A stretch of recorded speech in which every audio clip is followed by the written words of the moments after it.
Trying to get everybody out, I see.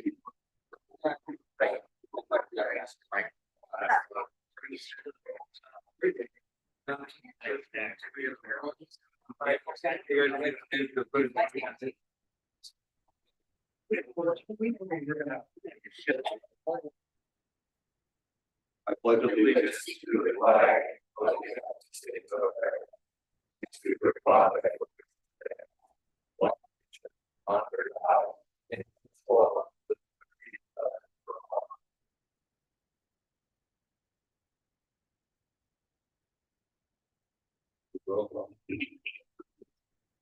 Michael Behrman, Here. Kathy Markham, Here. Tom Graham, Here. Jamie Nolte, Here. Wendy Reed. Here. We have a form.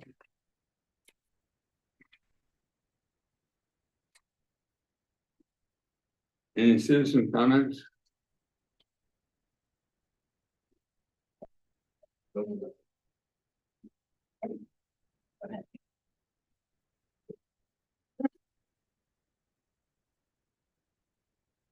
Really? Hi, good evening. I'm Karen Ockfield, Birchwood. We have a community cleanup day on Saturday, April 26th. We're gonna meet at Zorn Park.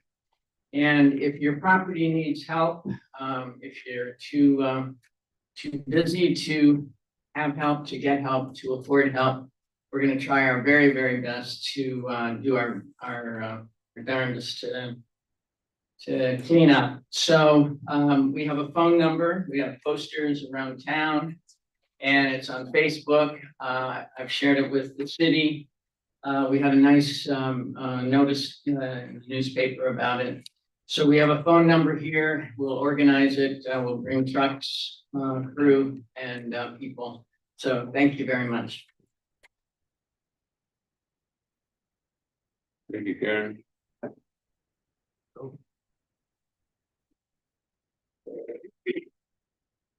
I didn't realize all you guys were gonna be here. Would you like to go first? You should be hated. That's why we like it. Mark, I'm at 181 Soul Street.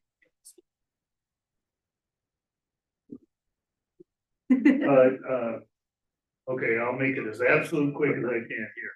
I want to talk for a minute about property rights. And the reason I want to talk about this is because of the planning commission meeting last Thursday. For those of you, Michael, you were well involved in that, but for those of you who weren't there, I would like to really encourage you to review it online and look at the discussion that took place. A very pertinent discussion was that illustrated how significant this issue of property rights when related to the application of the zoning code. The planning commission struggled to make a decision in the face of two conflicting interests. The property owner, who wished to exercise his right to develop his property as he saw fit following the guidelines of the zoning code, and his neighbors, who wished to limit his development by claiming that they would be negatively impacted by that development. This frequent conflict is enabled and encouraged by the fact that our code, and more significantly, our master plan, is not clear as to what weight we place on the rights of property owners versus the right of neighbors to dictate what happens on other people's property. This conflict can be viewed as a continuous scale where total owner property rights are on the one side and the other end is total neighbor or legal control through the zoning code. We need to decide as a city where we stand on this scale. Are we going to allow owners to do anything with their property that they choose? Or are we going to allow neighbors' complaints and zoning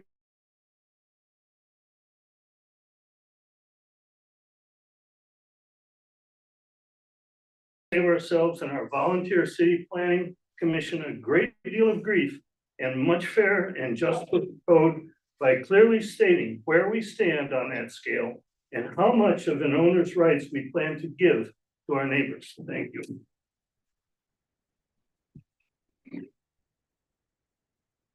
How do I speak this then?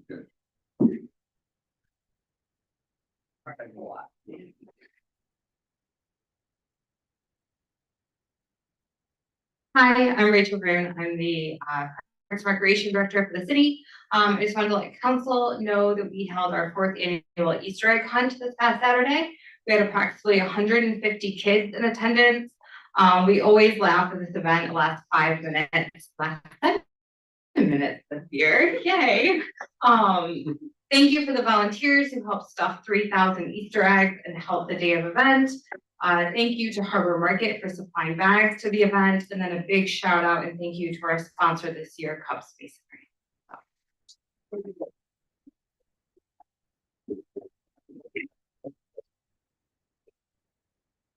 Anyone else at this time? Mr. Mayor, we do have Maureen Kenny on Zoom. Maureen? Hi, good evening. I'm kind of in a weak zone, Wi-Fi zone. Can you guys hear me? Yes. Right, okay, thank you. A few comments. In 2025, the city will spend $670,000 on debt servicing for our water and fire bonds maturing between 2029 and 2031. That's a lot of money, $670,000. And then we are adding the additional money for the $10 million electrical bond passed on to the taxpayers. Our capital improvement plan has a $23 million spend over the next 5 years for 75 projects. That's $4.6 million per year. That's a lot of money.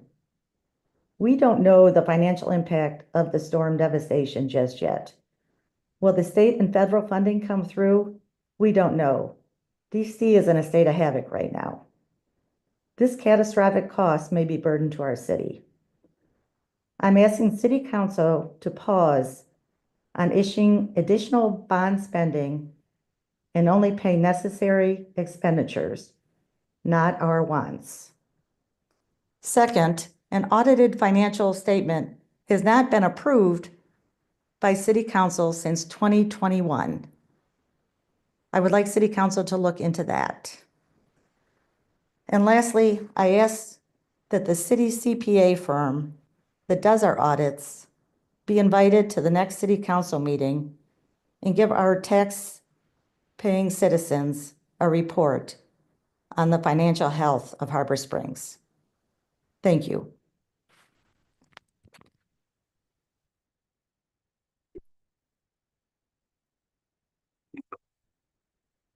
I don't see anyone else.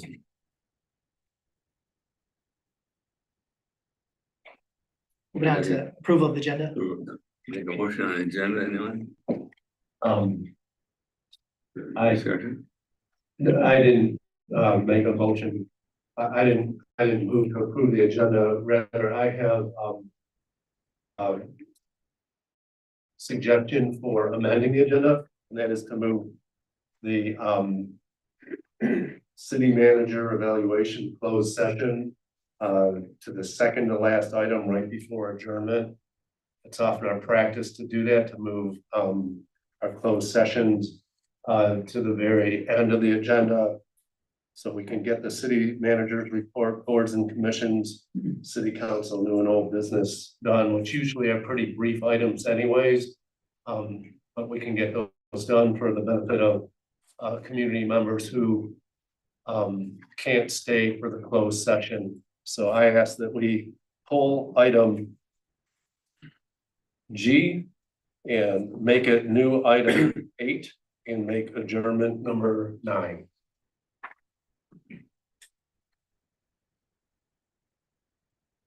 Is that a motion? That is a, yes, I moved, I should have prefaced all that. I Second. moved to do that. Second. Any discussion? Would you like a roll call on that? Sure. Wendy Reed, Yes. Jamie Melky. Yes. Tom Grant, Yes. Kathy Macho, Yes. Michael Behrman, Yes. motion passes. I have some corrections to the minutes. Under citizen comment, when it says Gail Brown updated the council on the beautification project and stated the DDA board will share project details, nothing actually happened. She didn't update us on anything. And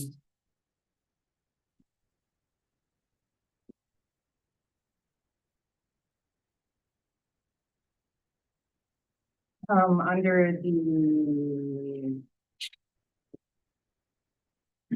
Harbor Master Project bid selection, Lisa Nichols called in, although she didn't identify herself, and she's not noted in here as having done so. She was calling to object to spending such a large amount of money on the two bathrooms in the laundry. And number 3, the boardwalk discussion, I thought we had instructed the city to find out the maximum limit for safe accessibility for the public, if we could open some portion of it. But that's not in the minutes either.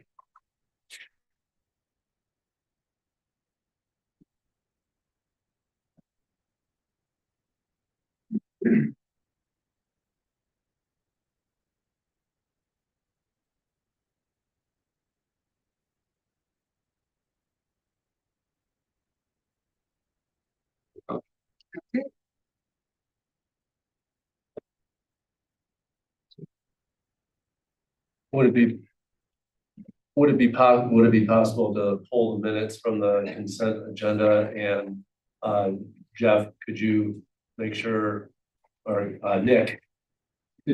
Jeff, could you have Nick, review the video to make the, corrections that Wendy has noted? And we can approve them at our next meeting. Would anyone object to that? No, that sounds good idea. I would just add that Nick has stated before that under the discussion items, he usually doesn't add public comment.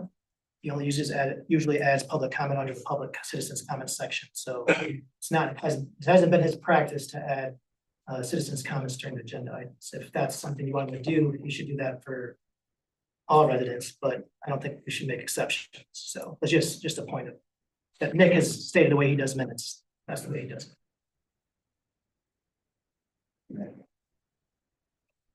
I don't know how everyone else feels, but I don't care where you make the public comment. Personally, if you've made a public comment, why wouldn't we record it?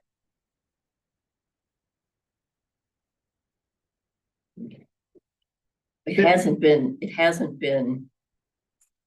practice to do that so far. To That's record honest, just- specific yeah. citizen comments, that's. You know, the minutes really only need to be a reflection of what council's actions are. And so, you know, I mean, to what extent you want to include public comment? Sometimes we have hundreds of public comments. Sometimes Nick summarizes them. Comments, we have a lot of comments about specific issues. Sometimes in the specific comments section, he'll add specific comments. So I think you're gonna need to give city clerk some more clear direction on what you want, when he's here, on how you want minutes to be taken in regards to public comments. I think that the minutes need to be a summary of what happened. I don't think it needs to be word for word. The minutes are already so much more thorough than they've ever been, that I think that what he's been doing has been great. And I think that asking him to do every single public comment would just take so much time. That's my thought. The information is available on the YouTube recordings. I would ask that, Nick go back and review, the video and, capture the first couple of, things that, Wendy had mentioned that were left out of the minutes, perhaps, and, if it's that much of a issue, we can, talk to Nick about it. I agree with, Kathy and, Jamie, though, is, we can get bogged down into, you know, just 10 to 20 to 30 comments sometimes, so. And we do make the videos available, pretty much they're available right away, people can listen to. At any rate, I move. I don't know if anyone has any other comments on the consent agenda.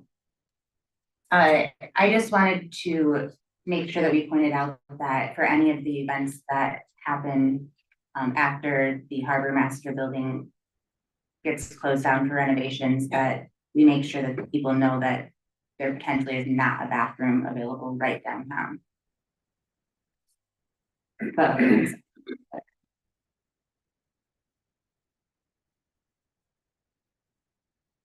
Also in the Chamber of Commerce events, now we have everyone in the city signed it, but Rachel Room hasn't signed it. because it's not approved yet.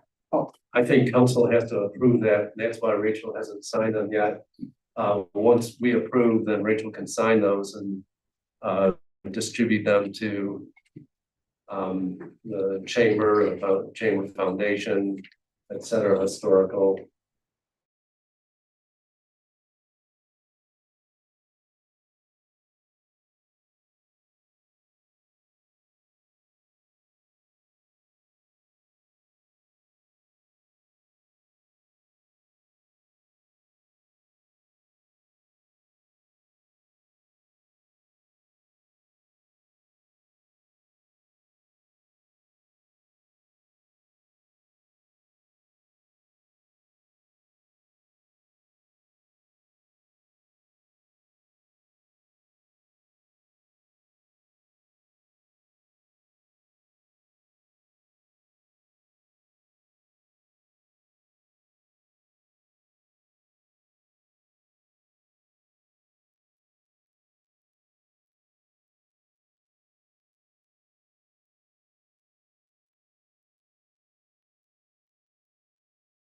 All right, we can move on to the discussion items.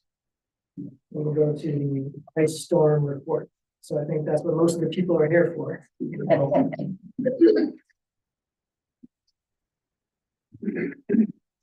All right, so I'll, council's seen it, so I'm gonna do a summary. I know this is a lengthy report you have for me, but there was a lot that happened and a lot that still needs to happen going forward. So as a summary, we lost power on Saturday evening. By that, I mean our substation lost power, and that's from the transmission lines that come from downstate.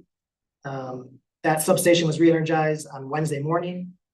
And then we began re-energizing, putting online our circuits, starting Wednesday evening.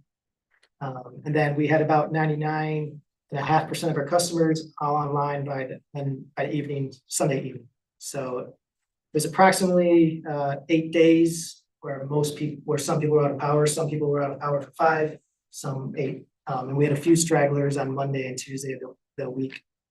Afterwards, there were still, I think as of last week, 2 residents without power. And I think that's because they still needed to call electricians to get stuff situated on their house, such as the meter base and the masts. So total of 208 issues we reported. That means branches on lines down, broken poles, etc. We had field reports coming from City of Harbor Springs staff, our electric engineer and their field technicians, as well as citizens in the community.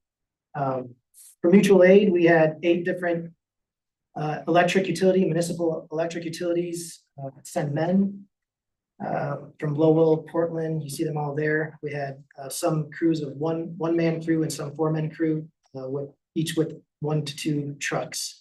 So we had a lot of people working, about 24 people working for like 5-6 days. So there's a lot of help.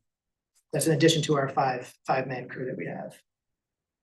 Chief Knight coordinated the opening of the shade with the school district to serve as a shelter.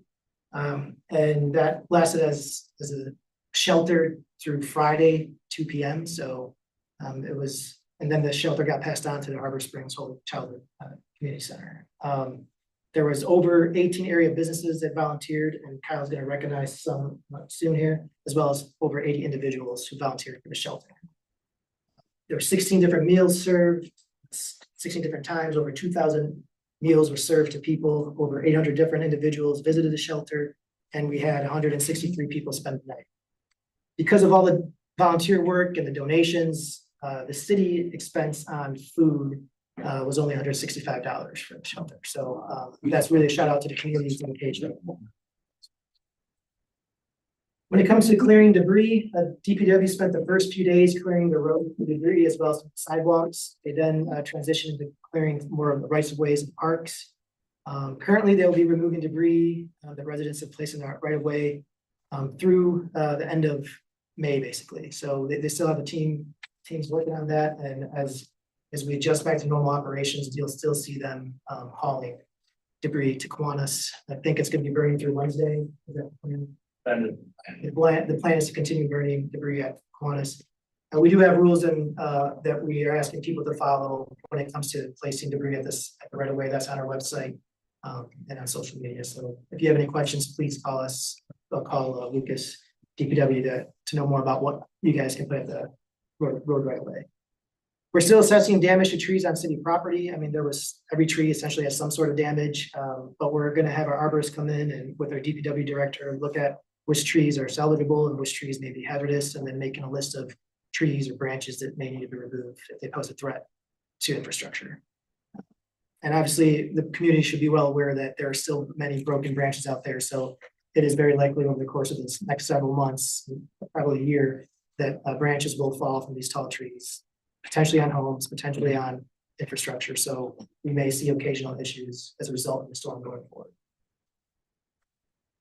So total costs, I won't go in details because the detail is there. And a lot of the reason why we're collecting these total costs, not just to report to council to keep track of what we're doing, but also in hopes that we get reimbursement from the federal government. Federal government, FEMA, will be coming up to do an assessment of the damage. And if the region has a certain threshold of amount of monetary damage, then we're eligible on certain aspects of the storm response to get a 75%, 25% split with the federal government on that damage cost relief. So that includes our damage to electric utility, overtime hours, regular hours. So normally, our guys work regular hours, they would get regularly paid for that, but because they spent those regular hours on response to the storm, they would be eligible potentially we'd be eligible to get reimbursed for that. So all these costs, I don't think all of them are eligible for reimbursement, but most of them will be. And I think we also applied for a $5,000 grant from the Petoskey Community Foundation, and we're also looking for other ways to mitigate some of these costs. Right now, our estimated cost just to public infrastructure in the public budget is about $270,000. And that would be coming both from the electric fund and the general fund. So I talked about reimbursements, a few things on what went well and where there's room for improvement as well as future issues. So our electric department is well stocked with materials. We had no problem with, we had poles on hand, we had lines on hand, materials on hand. So there was no need to order the extra material in order to respond to the storm. So we had about 20 broken poles and we had those at our DPW. Our mutual aid response was strong. One of the things we noticed was, our first calls would normally be to Petoskey and Charlevoix for mutual aid because there are nearby electric utilities. Having a list next time because all of Northern Michigan was essentially out of power, having a list ready to go for from downstate utilities that are available for aid. So having just a backup list, that would be helpful. So you mentioned there was 200 outages. Most of those were dependent on self-reporting, staff visual assessments, and field technicians inspections. This time, the storm hit at a time when not only most of our residents, second home residents are not in town, but many of our residents were on spring break or just coming back from spring break. So we had very few residents in town. So we had no way of knowing if they had electricity at their house without someone telling us they had electricity at their house. And so that's one One area for improvement, as I mentioned, we do have, in the previous meeting, we do have advanced meter infrastructure on our capital improvements plan. This is one thing that AMI can do, is be able to instantly tell us who has power and what the issue is. But we didn't have that available, so we had to visually inspect or wait for people to call us to let us know that they may not have power. We still don't know how much it will cost to remove damaged trees in the right of way of our parks. We're still trying to see if there's going to be associated costs with replanting trees at parks. So the tree board is working on that, and so is staff. Police did a great job running the shelter. Questions we've had though is, should shelter operations be taken over by a local organization or group so our police can stick to policing activities? I think the police did a great job. I mean, we all recognize they did a good job, but that's a question we had was, is there a better way for someone to run the shelter? I think the extra police patrols were invaluable, especially because there was no electricity downtown and many businesses and homes could have been vulnerable to break-ins, and those extra patrols, massive patrols were awesome. Internet, phones and email were down at City Hall for nearly a week. There was and is fiber nearby, and we just hadn't hooked up to it. So that probably would have brought us internet because the fiber would have worked. So that was one issue that kind of hampered communications. Should our email remain local or be on the cloud? Right now, our email is on our local server. So those are questions we're having internally, and whether or not, if it was on the cloud, even if we didn't have internet access at City Hall, we could access that. It was on the cloud. However, there are security drawbacks potentially to putting it on the cloud. So communication, we mostly communicated via cell phones. We also have radios between the departments, the police, DPW, electric. They do have radios for communications. Updates were usually done via social media, our website, emails, and text messages. The police Unite gave in-person updates to the shelter on a regular basis.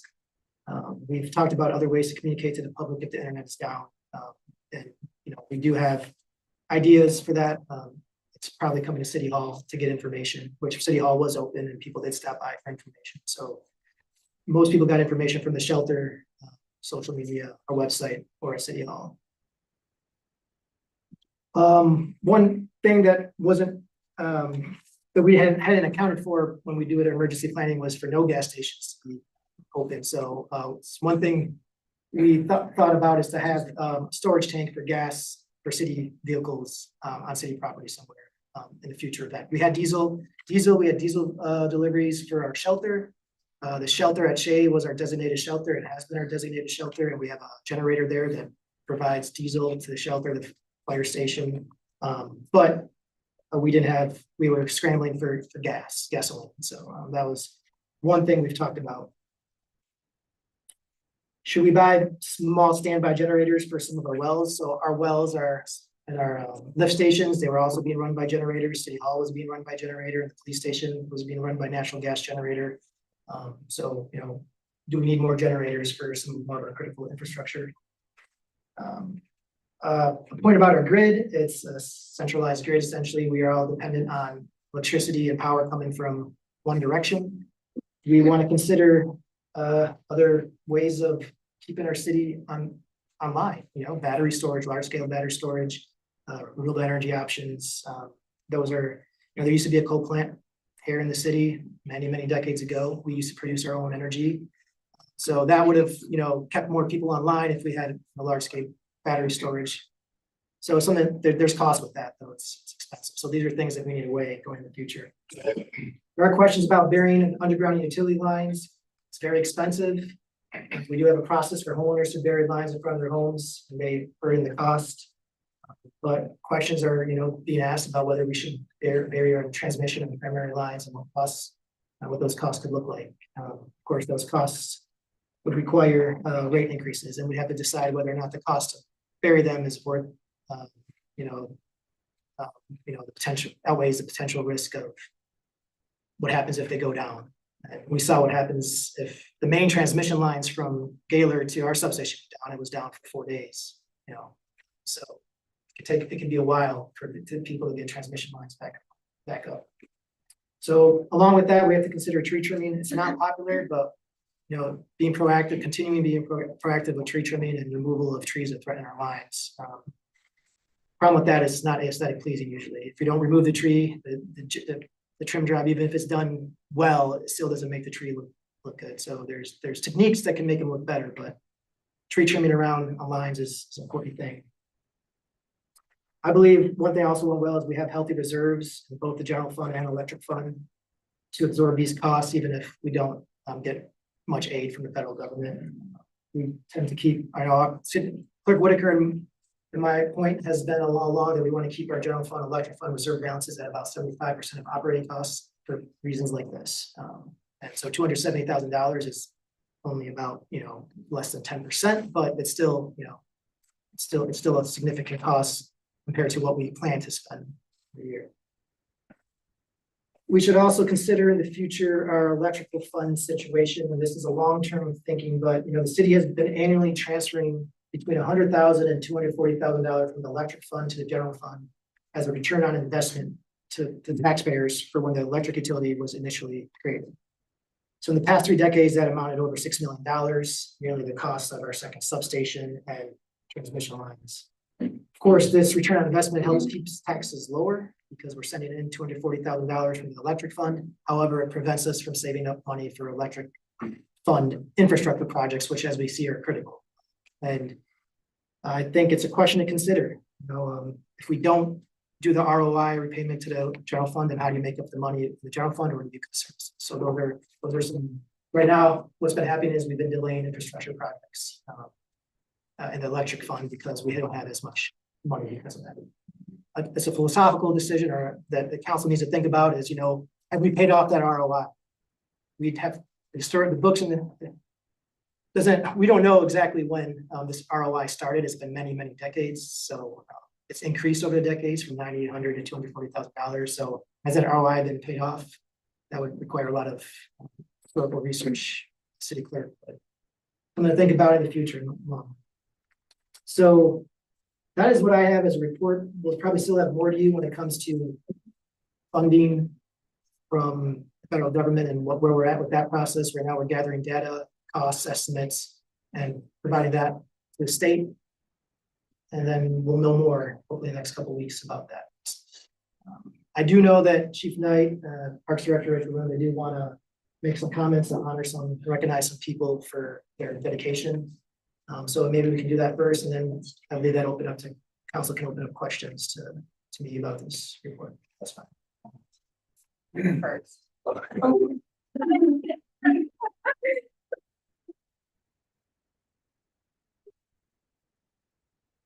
Hi again. Rachel Roon, your Parks and Rec Director. The Parks and Recreation Department would like to give a shout out to volunteers who have stepped up and helped with some storm cleanup.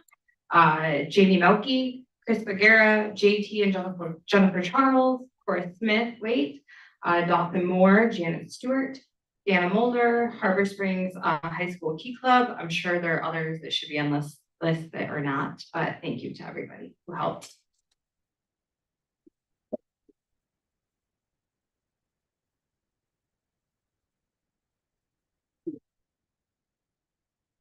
So I'll try to make this brief, but in the same sense, people gave me a week of their life to help this shelter out. So I feel like I gotta take a little bit of time to acknowledge them. Started off about the shelter and Victor talked about it a little bit. I worked Saturday night, came in at midnight. Nick and I worked all night, and 6 o'clock in the morning, it was gonna be a problem. When I went home at 6, it was like, all we did is clear trees at night. Called Victor right away, says we got problems, and you all seen what happened. But Saturday night I realized we were in trouble and went home, went to bed, phone rang off the hook between 6 and 8. And I told Denise, I said, I gotta come back in because we need to get a shelter open or try to figure something out. So got back in about 8:30 in the morning, and then Tyler and Christy walked into the office after church and talked about a shelter. And in the meantime, when I'm driving around, I see the lights are on at Shea. At least some lights are on. I'm like, that's the only spot in town that has lights right now. And so Tyler had called Mr. Blackmeyer. I had called Mr. Blackmeyer, who was on vacation, and said, hey, can we use Shea and the middle school as your shelter? And he's like, have at it. Whatever you need, do it. And he was somewhere on the East Coast. He had been on a cruise. So he was more, I got to give him and the Harbor Springs Public Schools big kudos because they accommodated us without any hesitation at all. So we opened the shelter basically on 10:30 Sunday morning. With just Tyler, Christie and I, and started rounding up some volunteers and the day guys had helped and we got it going. And lo and behold, I didn't have any idea come Friday what would have happened in a week with volunteers. It was the way this town came together, and when Victor said that we spent $160, that's what we spent. We fed 16 meals, fed 2,080 people, and we spent $160. I feel it's like a 4-star hotel is what it was too. They weren't just canned goods. And we put their heck that now. I'll acknowledge them later, but we had some really good meals and we provided electricity to people to charge their phones so they could get a hold of their loved ones because they didn't have power at home. It was something I never thought of. There was things at the shelter that I never anticipated that we would be doing. Buying adult diapers for people, helping people shower. It was like one thing after another and everybody stepped up. So kudos to everybody who participated and helped with our shelter. And I just wanted to acknowledge some people today that I went above and beyond. And I know, and I see Bobsy back here, she's one I didn't, but there's a lot of people. Our list is this long, but there was 10 people that I just wanted to acknowledge today, or 10 groups that I feel that they gave us. Without their help, we wouldn't have had what we had. And then before I go there, I want to give Victor kudos. Victor had just had a child. He was at home on paternity leave, and I could call him at 6 in the morning. I could call him at 11 o'clock at night. Whenever I called him, he answered, and he stepped up to the plate time and time again. And he just his brand new baby at home with no power, and he stepped up to the plate. So I want to give kudos to Victor right off the bat.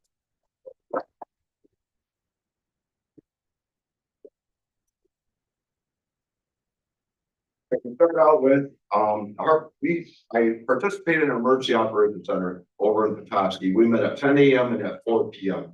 every day. This was a crisis. You know, people say this is a once in 100-year ice storm. I've talked to people that are 90 years old and their parents never said they've seen an ice storm like this. So this is more than once in 100. I mean, who was around for like, now say we had a snowstorm in 67, like the old timers talked about that.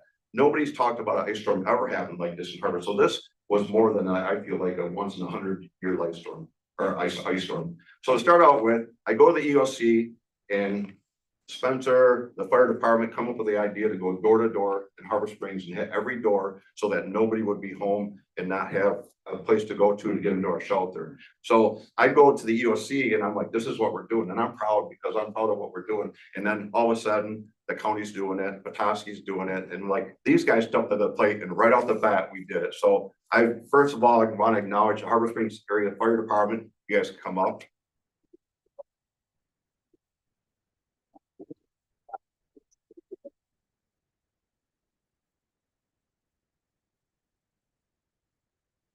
These guys, I mean, on multiple alarms all over.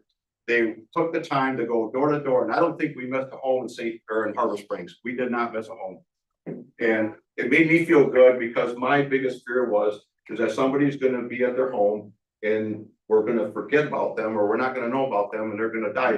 That's happened in other communities. And I was just proud of the fact that that didn't happen here. So thank you, and thank you guys. So thank you.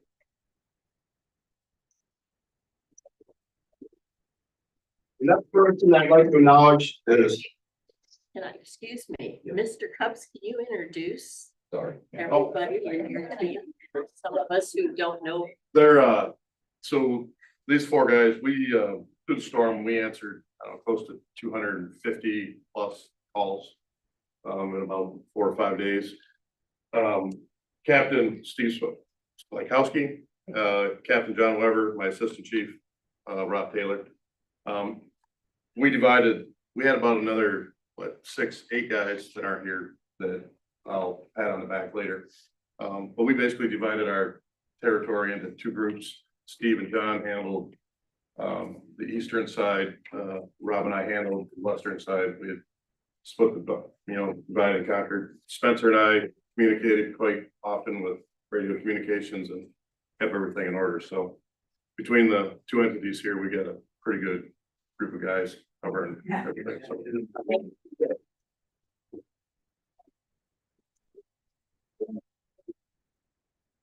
Thank you guys. And just so I'll read what's on the plaques, every plaque says the same thing. In recognition of your selfless and voluntary support during the operation of the Shea Shelter throughout the ice storm of 2025. Your readiness to assist without hesitation played a crucial role in the overall success of the shelter. Your kindness, compassion, and presence provided comfort, safety, and a sense of well-being to all those who sought refuge. Without your dedication and willingness to step in, we would not have been able to operate the shelter as effectively as we did. For this, the Harbor Springs Police Department, the City of Harbor Springs, the entire community extend their deepest gratitude. Thank you for a job well done. So every plaque will say that to all our volunteers. The next person is Father Roman. Could you step up, please? So the food pantry at Holy Childhood provided us food right off the bat. And he was in constant contact.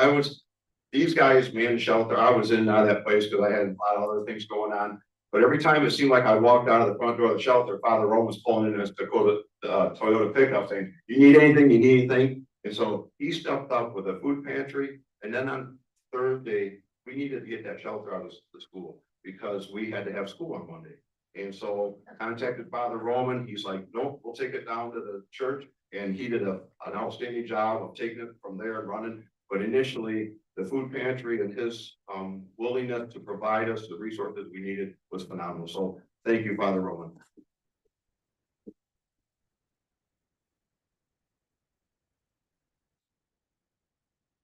So sorry to all the children that heading back to school.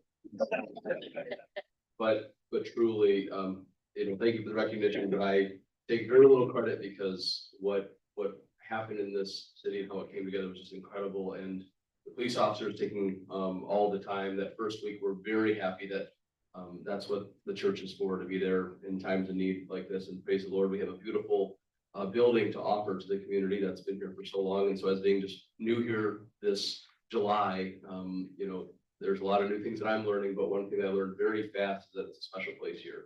And we have incredible volunteers, numerous from the parish, but we had pastors from different parishes stepping up. We had restaurant owners coming in and cook meals. The food pantry did an incredible job. So thank you, John, and for all the work they have doing there. And just, angels are, beings that we're not, but people act like them all the time. And we had a lot of angels happening during this time. So I was just very happy that we could open up our doors. I'm happy to do it again. And just thank you to all of you that stepped up, and to the Red Cross that came in and provided the cots, the beds, to the Bay. We had all the different Bay Bluffs and nurses and everything that was there from Shea Middle School to us.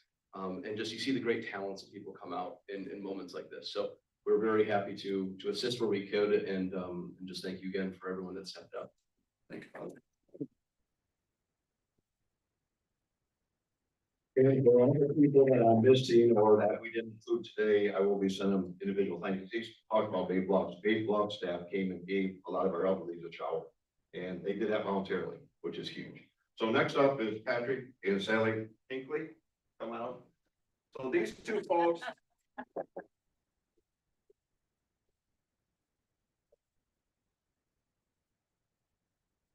They came to the shelter to use the shelter, but they didn't know they were gonna work every day, running something different, and they did. And we just went above and beyond. And like I said in the beginning, you gave us a week of your time, and I greatly appreciate it. So thank you very much. Thank you.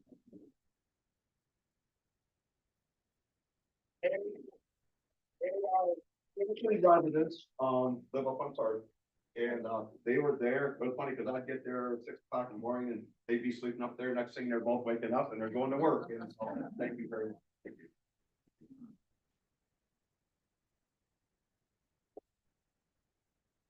And next, Jim Sexton from Hillside, come up.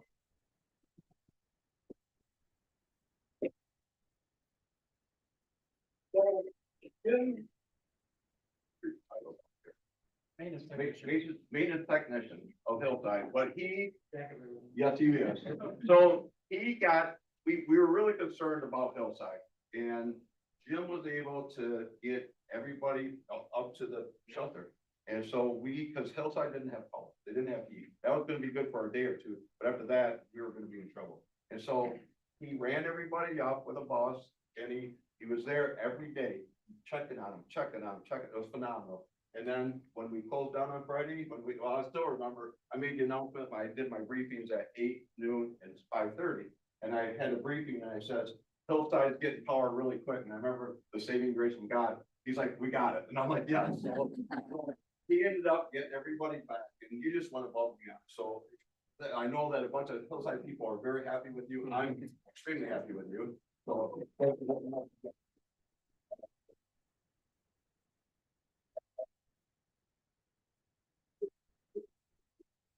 Residents, phenomenal, was amazing to work with you guys. My friend Jennifer from the Friendship Center was super huge, and Matt Garforth was amazing. They helped me get people where they need to be. So, thank you.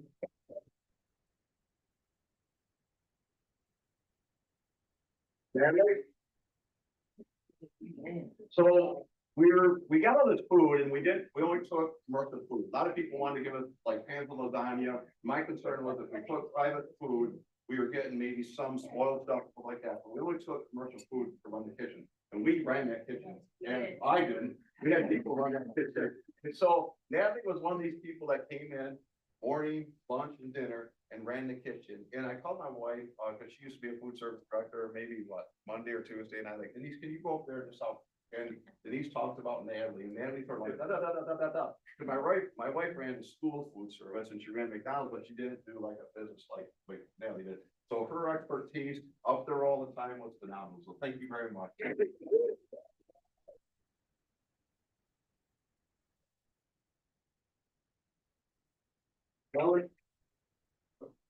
So Alan owns Bar Harbor.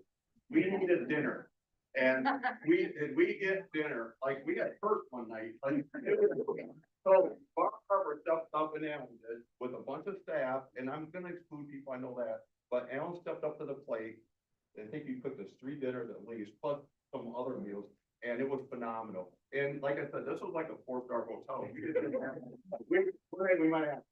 But other than that, it was television, but it was phenomenal. It was absolutely, and Alan stepped up to the plate, and I just want to give him kudos because those meals, especially I think it was Monday, Tuesday, and Wednesday, or Sunday, Monday, Tuesday, whatever it was like we could have swung that. We had the food, but we didn't have the people.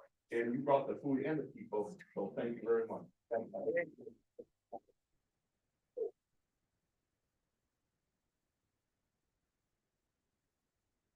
Jeff and Jeff. So this is Jeff Fisher and Jeff Kindle. So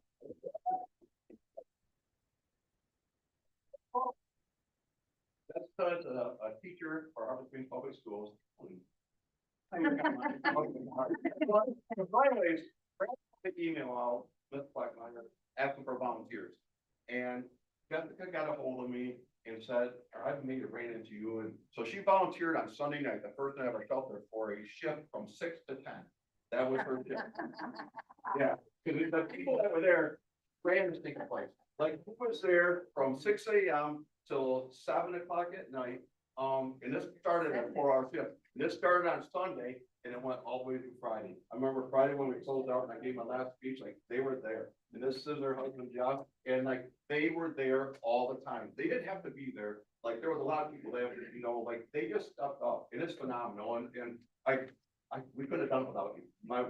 Denise's comments on it, these guys' comment that you guys just rocked it. So thank you.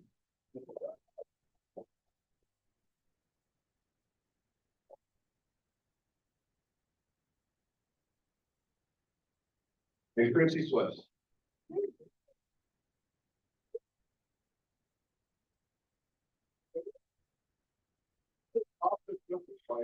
And Sunday morning, they came in after church and we got talking. I remember I was beat and we were talking about what to do. And Tyler called, Mr. Blackminer, I called.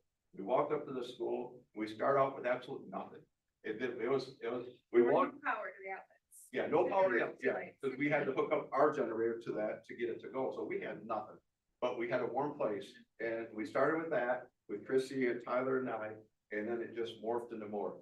She was there every day from like 6:30, 7 o'clock in the morning, and Spencer had to carry her out some nights, pick her out. we were gonna arrest her if she didn't. But this woman is absolutely amazing. And not only not only was she amazing, but she's a great thinker. Like, I mean, she thought of a lot of things that I had a ton of things on my mind about different things, and like, she'd say, well, what about this, or what about that? And it was like, and then, if you, whoever visited the shelter, you saw our board up there that had like the different things that were going on. Woman right there, like, she just rocked it. So I can't thank you enough. Thank you, and she's so unlike it.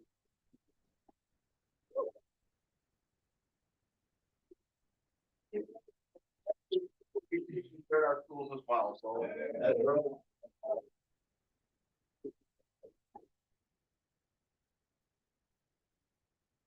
So lastly, I want to acknowledge those guys right, and Emily right there. So.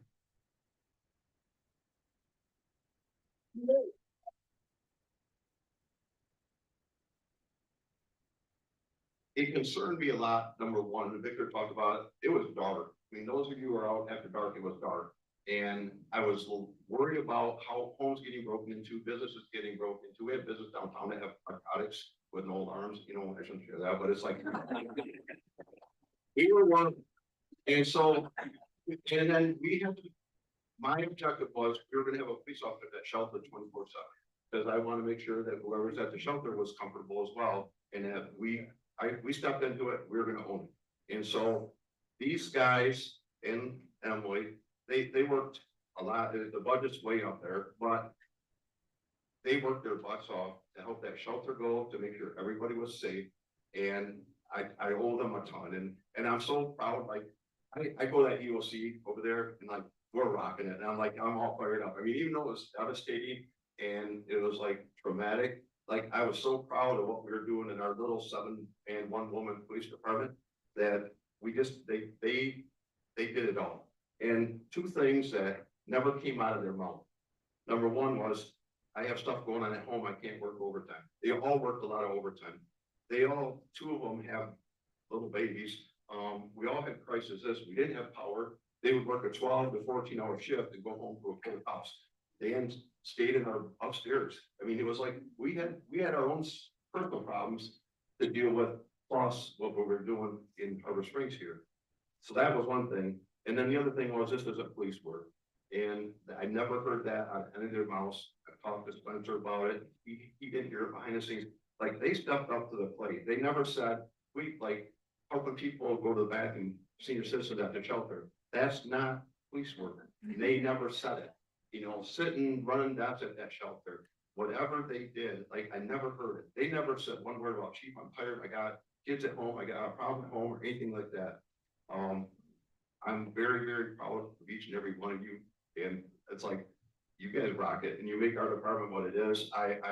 We're small, but we're mighty. And I tell people, like, there's agencies in our county that are working with us. But we have 7-man department. We opened that shelter, we ran that shelter from the day it started until Friday when we closed after lunch, and it was those 6 and Emily that did it. So I want to thank you very much, each and every one of you. Thank you.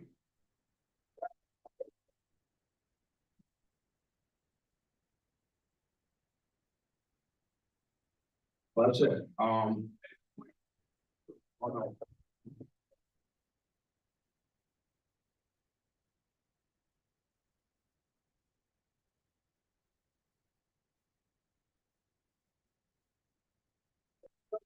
Hi, those guys are who they are. So all the things that this man does in this community with school, behind the scenes. There's a reason I wasn't going to the DOC meetings. It's because this guy is a lot more political than I am. Yeah, he deserves every little bit of a pat on the back and the accolades that everybody gets. So we got it.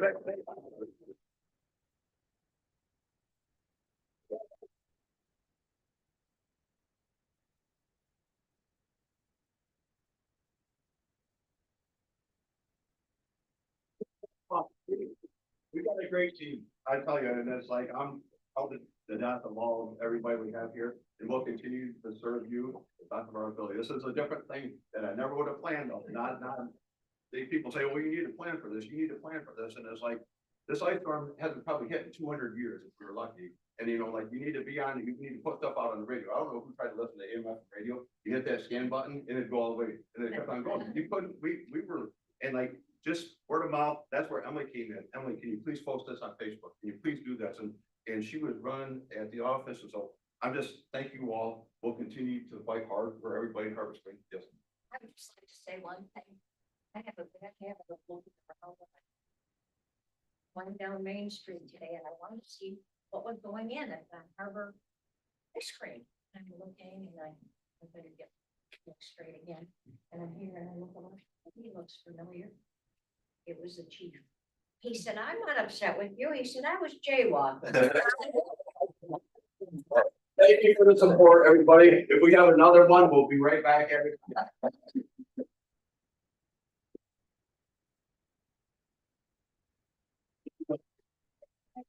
There's the Red Cross man that is there almost the whole week, that he's never seen town step up the way we have up here. I said, that's why we like here, so. All right. Thank you. Thanks to all the volunteers that show up tonight. Thank you.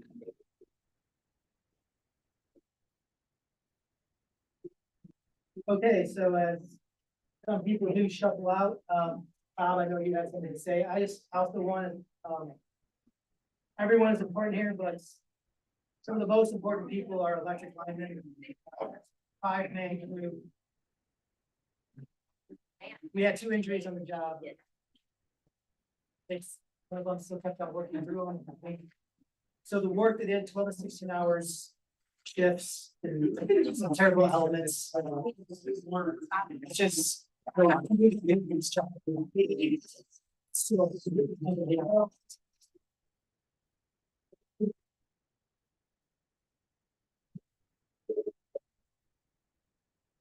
So as people shuffle out, we do still have one meeting to get through, so. I know it's.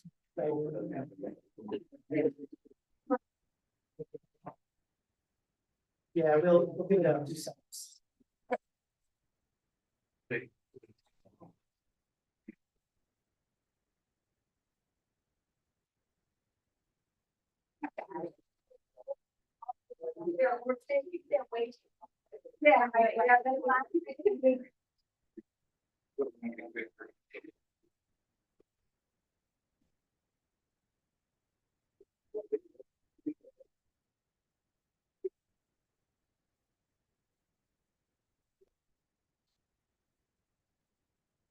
We have our emergency team, three of our department heads essentially, Chief Knight, and Lucas, myself, we're basically our emergency response team, similar to COVID.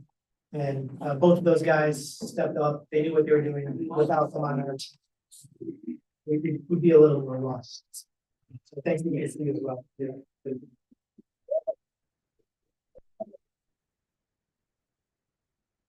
That's it longer, but Bob, I know you had a comment too, so I do. Make it real quick. Did you stand up? And does everybody know Lucas?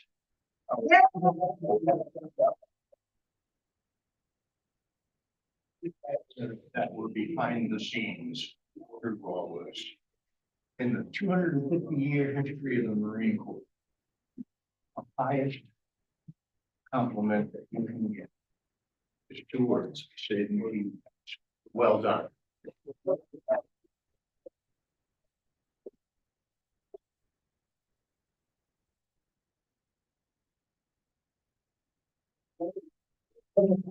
All right, now back to the ice storm report response. So if you have any questions you have about the report, we have them right now. I can answer some. I guess maybe not.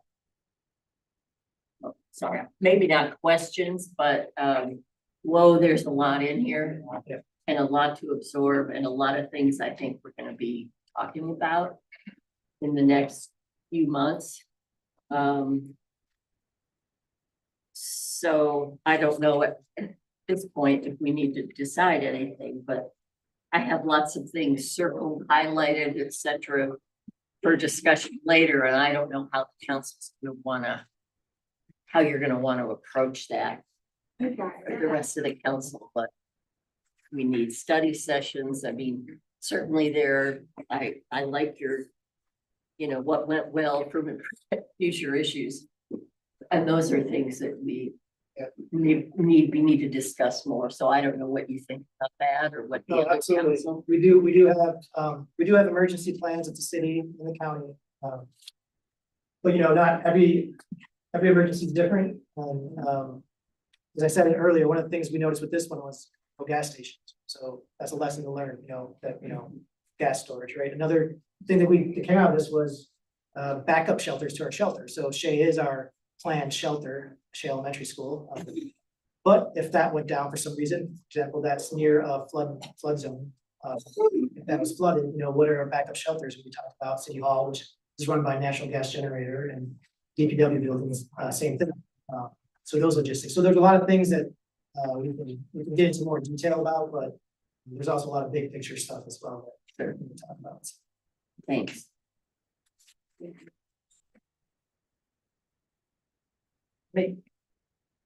Moving on, Mr. Mayor, we could go to item 4B, which is an overview by our electric engineer, Michael McGeehan.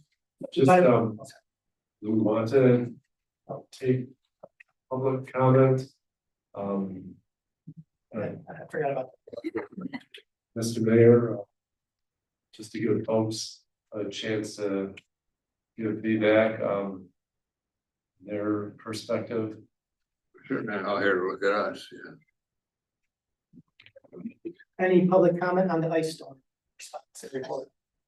Let's not do it.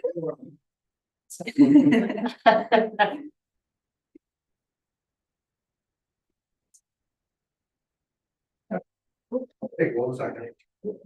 I just want to say thank you. David Everard, 2727 Bester. I think the response was fantastic. The speed that they restored a lot of the power was amazing, considering the extent of the damage. It was incredible. Lines down everywhere, trees down everywhere. Took me 13 hours to get out of my driveway with 2 chainsaws and a diesel tractor. So, I mean, I can't imagine what they dealt with out on the roads. So kudos to everybody who took care of this.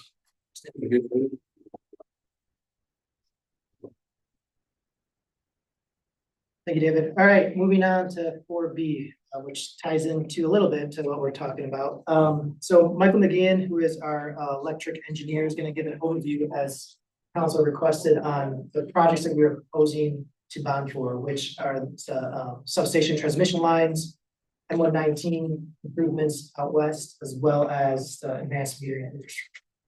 Just a quick comment. We did have a public comment about this earlier in the citizen comment section about our bond payments for our water. And that is, it mistakenly said that the taxpayers bear the costs of the improvements, the water and electric, but those are borne by the ratepayers. So any infrastructure improvements are related to rate increases or adjustments and not to taxpayers. I know to some people it's one and the same, but it's not. Just put that out there. All right, Michael, if you want to take it away. Absolutely. Thank you, Victor. Pleasure again to be in front of the council and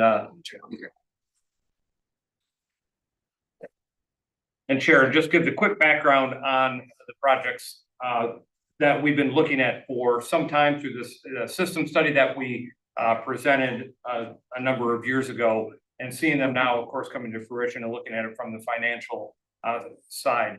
The project, starting with the M119 Lakeshore rebuild, this is a multi-phase project that we've been working on for several years, working to rebuild the aging infrastructure, starting from the city limits all the way out to the western end of the electrical system, which is all the way out by the Thorn-Swift area. Again, a multi-phase project. The first 2 phases were done overhead. The next 2 phases that will be brought in and bonding funds used. Phase 3, why this project again has slowed down from the initial 2 phases is due to the MDOT and their restrictions on installing any more poles along the bluff on 119. So the cost of this, obviously, to bury the next phase and then continue through phase 4 has certainly increased over time from the original budgeting that was done a number of years ago, but still an absolute required project. The lines for the several miles to the end of the system there are well beyond their useful life, undersized for the load that is out there. And with the rebuild also comes the voltage increase, which will support the load and bring the voltage up to the standards that are used today. That is the M119 line rebuild project. Again, this is a project that's been in the works for several years and rebuilds the system all the way out to the far western terminus. The AMI metering system, which Victor shared as well, which would have been very helpful as we did work through the ice storm and restoration. It did take a lot of staff and our staff a lot of time to go out and determine at each location, is the power restored to these individual residences? That's a great example of where AMI can be used. But what is the necessity for AMI? You don't have to manually read it anymore as it's shown in the report. All of the metering comes back electronically via either cell or radio. But it also does give you the ability to read a meter at any time, to get load and to set rates on a time of use basis. So hourly, time of the year, rather than just reading a meter once a month, you can start to set your rates and charge customers based on the same way that you as the municipal utility are paying to buy the power, as you're paying on an hourly basis, that you can charge the customers that are using the power in the same fashion. So you're really passing the cost along to the individuals that are using the power at that time, and not to all of the ratepayers, not spreading those costs. So there's a real benefit there to having that AMI system in for those time of use rates. Again, the outage detection is excellent, not just from the catastrophic outages that we just had, but even setting up an outage management system based on the system models that we have of your system, where an individual house service is out or a small area, the software can detect, and using AI will tell the electric department and will tell even the users via maps. You may have seen them for other utilities. They can put up maps on their websites that show an individual outage or an area of outage. And that kind of information, being able to present that to the public is, again, excellent resource. In today's world, everybody wants information at their fingertips, and being able to provide that using AMI is just another great benefit for it. The other two projects that will be included, the projects we've been heavily involved with, of course, the transmission line rebuild, the 46 kV rebuild coming from Clayton Road to the new substation site, the construction of the new Hoyt Road substation, and then the distribution circuits connecting out to it. Again, the needs for that have been established in the study and reports that we've done over the number of years. And, we're coming through a catastrophic outage situation like we just did, does show that when we do make presentations and talk about the fact, if you lose one of the two substation transformers at Clayton Road any time of the year, you will not be able to keep all the customers on. That is the key to having the second substation built, that the transformer that will be at this substation will be able to keep all the customers on. And that's January, February, that's July, August, doesn't matter what time of the year. So we talk about these contingencies in these situations for needing redundancy in the electrical system and saying, these are the ifs, the what ifs, could it happen? And then we see what just occurred. And we have to point to that and say, this is what we are building the infrastructure in the electrical system for, to do our best to keep the lights on for the most number of customers for the longest period of time. That's what we do. Can you always do it? No, what we just came through, we saw that for the entire Northwest area. But again, it does show the needs for the reliability in the system. The second substation transformer and that substation absolutely needed. And even with the undergrounding of the critical part of it, part of that transmission coming in, the distribution circuits going out will absolutely make that a more reliable installation. So those are the 4 projects that are being wrapped into the bonding. Happy to answer any questions on them. Oh. I'm sorry, I may have asked this question before, but the M119 line rebuild, can you tell me like from what street to where? I just wanna. Absolutely. 2 phases. Phase 3 is from Carpenter Lane to Ridge Road, including some of the taps that are fed off of that. And phase 4 then would be from Ridge Road to the far western end of the system, which is all the way down in the Thorn Swift area. Thorn Swift, you Yes, say? yes. Okay, great. Thank you.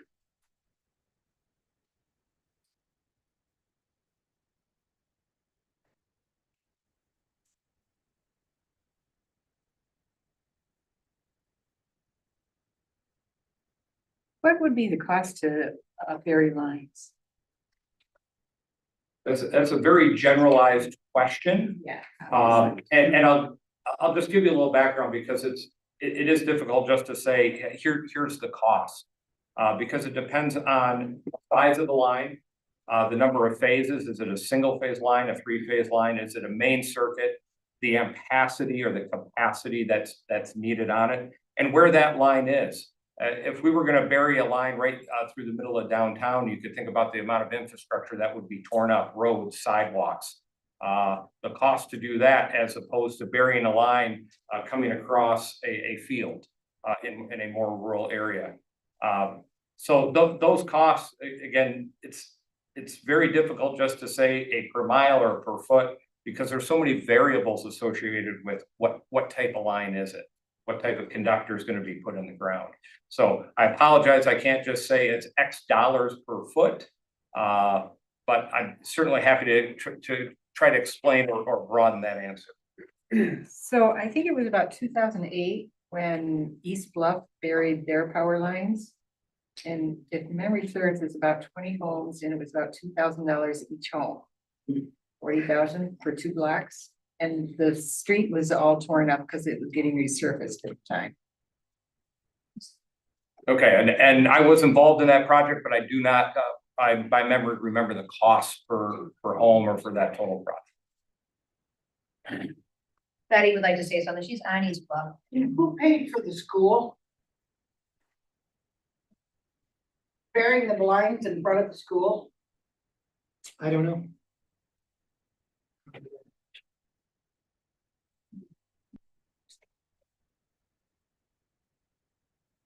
If I have 2 telephone poles on my lot and blocks.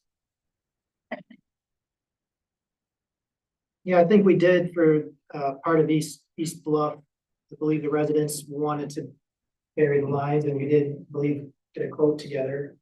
And I don't know where that ended up. Right up to Donahue and then there to State Street. It was just the 500 and 600 block. Yeah, I think, but more recently, residents on East Bluff, the rest of them came back for a quote. And I know we put some numbers together. I don't recall those off the top of my head, but I don't know where that ended up in your plate. The residents there, so.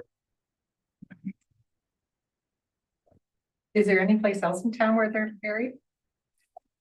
Yep. Certainly, and when you look at the system as a whole, there are multiple areas where the electric system is underground. Part of it, more main trunk lines. For instance, Beach Road was converted to underground a number of years ago because of the number of outages that were occurring due to trees. That survived fairly well, obviously. There was some damage even in there, even though it was underground, cabinets bent, et cetera. There are areas, again, sporadic residential areas that are underground that I don't know why they are. It's long before my history of working in conjunction with the city. But there are areas that are overhead and some that are underground. Is there a disadvantage to putting them underground because now you have to dig them up if you have any problems? That depends on if the cable that's put in is put in conduit or not. When cable is put in conduit, if it should fail, it is much easier to replace. Remove it from the conduit and just pull new in, as opposed to a cable that would be just direct buried, laid in the dirt and buried. that then would have to be dug up, spliced, or dug up and replaced. In that same vein, can, you talk about too, the new substation, the transmission lines will be buried, won't they? Coming from that, as I recall. Yes, the source, the 46,000 volt transmission line that will feed into it, a portion of it, as it enters the most wooded area will be buried underground, which we see again, that's going to be a real benefit should we have a situation as we just came through. The main line circuits that are exiting, the distribution circuits that connect and then feed to individuals' homes, the main portion of that will be buried coming out of the substation as well. And I remember, I believe you were here for that discussion, and you know, that was something council really deliberated about, as I recall, you know, the cost benefit of doing that. Obviously, the increased cost, but the lowering the risk of power outages and such. Then again, if there is a difficulty, it sometimes can be harder to locate and deal with, as I recall, you know, so there's pluses and advantages, but we definitely felt that in that situation, it was advantageous to bury those, especially in such a wooded area.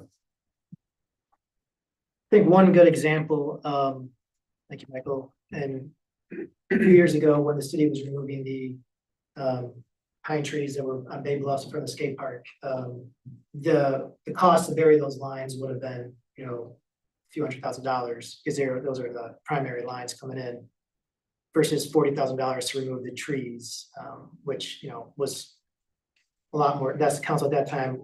For them, it was, well, made more sense to spend a lot less money to mitigate the problem. And in this case, it worked out because probably some of those trees, branches would have snapped and damaged the line, but we still have plenty of other primary and transmission line that are in wooded areas near trees, and the cost to bury them it's going to be probably many millions of dollars if we wanted to do a whole, that's just my guess, but based on how many miles of lines we have, it's going to be it would be a lot of money. And I know the engineer knows better and doesn't want to give an estimate, but it's millions. To give an example, another community that we work with about 20 municipalities around the state that own their own electrical system, and we'll see about a mile a year of different flavor of line, main line, tap, and it's usually $1 million a year investment.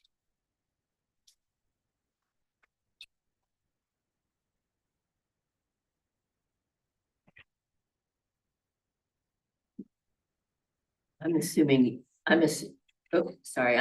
you're having discussions with a lot of other municipalities. It is a continued discussion and a discussion for my over 30 years in the industry that we have always had of what lines, where do you invest, where do you get that return on that investment for doing it? Yes. And for some perspective, we put about $50,000 in our annual electric budget for undergrounding primary lines. That's where we're at. So very, very slow snail pace at undergrounding lines. Other residents can bury lines in front of their homes at their cost, but yeah.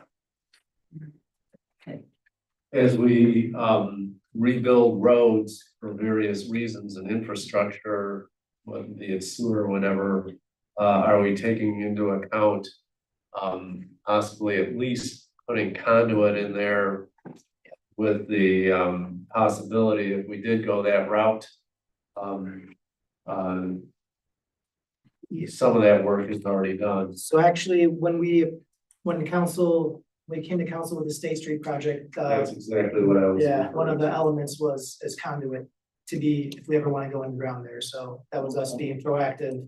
If it's going to be dug up, then we make sure we have a conduit in place. And that's what I would recall of that project, that we were taking that into consideration, at least doing that portion. And it's probably something that we should, as we embark upon projects where we're doing major infrastructure work, sewers and such, that's probably at least a good idea to go to the expense while we're doing that and putting conduit in so that eventually maybe we can go underground.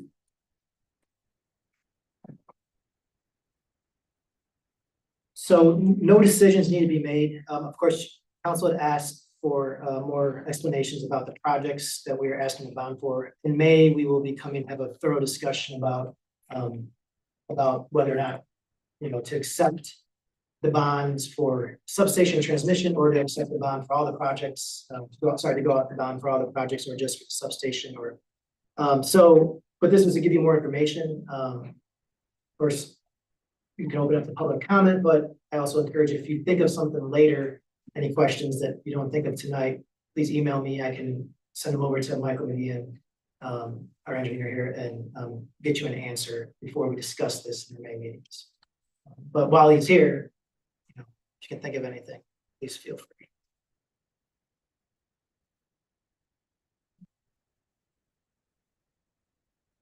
Yes, sir. Two questions. When you speak of the far west end of the system, you say Thorn Swift, does that include, say, to the Otis on the upper bluff before you go down? As the project limits, it's everything west of Carpenter Lane in phase 3 and phase 4. So if you're on the City of Harbor Springs electrical system and you're west of Carpenter, the projects touch that entire area. I don't know whether the system goes up above the bluffs there too, as far as the entrance to Birchwood or not. It's effectively, it's along 19 down over Shore Drive. And like I said, there's one or two other small taps. When you get up to, majority of Birchwood is served by the cooperative. And one other about the metering system.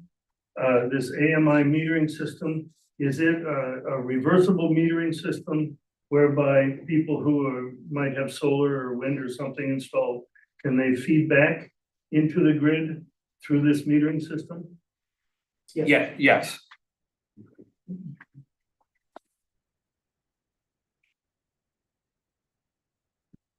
Yes, sir. A few questions. On this, Carter Williams, 355 East Bay. So this just brings a couple new things. Are we talking about using time of use pricing, and is that just CNI? So that, I don't think we've talked about those changes and whether that's going to change the rate base. The other thing on the burying of wires, we keep just saying they're expensive. So I don't know if this is what you're getting at, but it would be, with the recent activity, it would be helpful to understand what burying generally costs. The bond issue does go against just the utility, or does it go against our finances overall? Which brings up another point. In December, there was a presentation by the co-op that basically said we're going to have 50% intermittent power in 3 or 4 years. So our solar rate is going so high, we don't have really dispatchable power, and they don't have enough base load, and they can't put enough peaker units in it. So we might get into a situation where we have to put in more capacity and put in more generation. And that wasn't really discussed then, it was sort of raised. But if we have to go stick in $10 million more power capacity in 28 or 29, that goes against our rate base and our ability to issue bonds and things like that. So that, I don't know if we have a long-term plan for this. So this probably all makes sense to do, but we may also have to spend $10 million on more capacity to make up for the fact that solar doesn't work in winter, and that's not currently in our rate base. I don't know if you can comment on that, but there are just some ambiguities in the overall power production that was brought up in December that just seemed to float around and hasn't been addressed.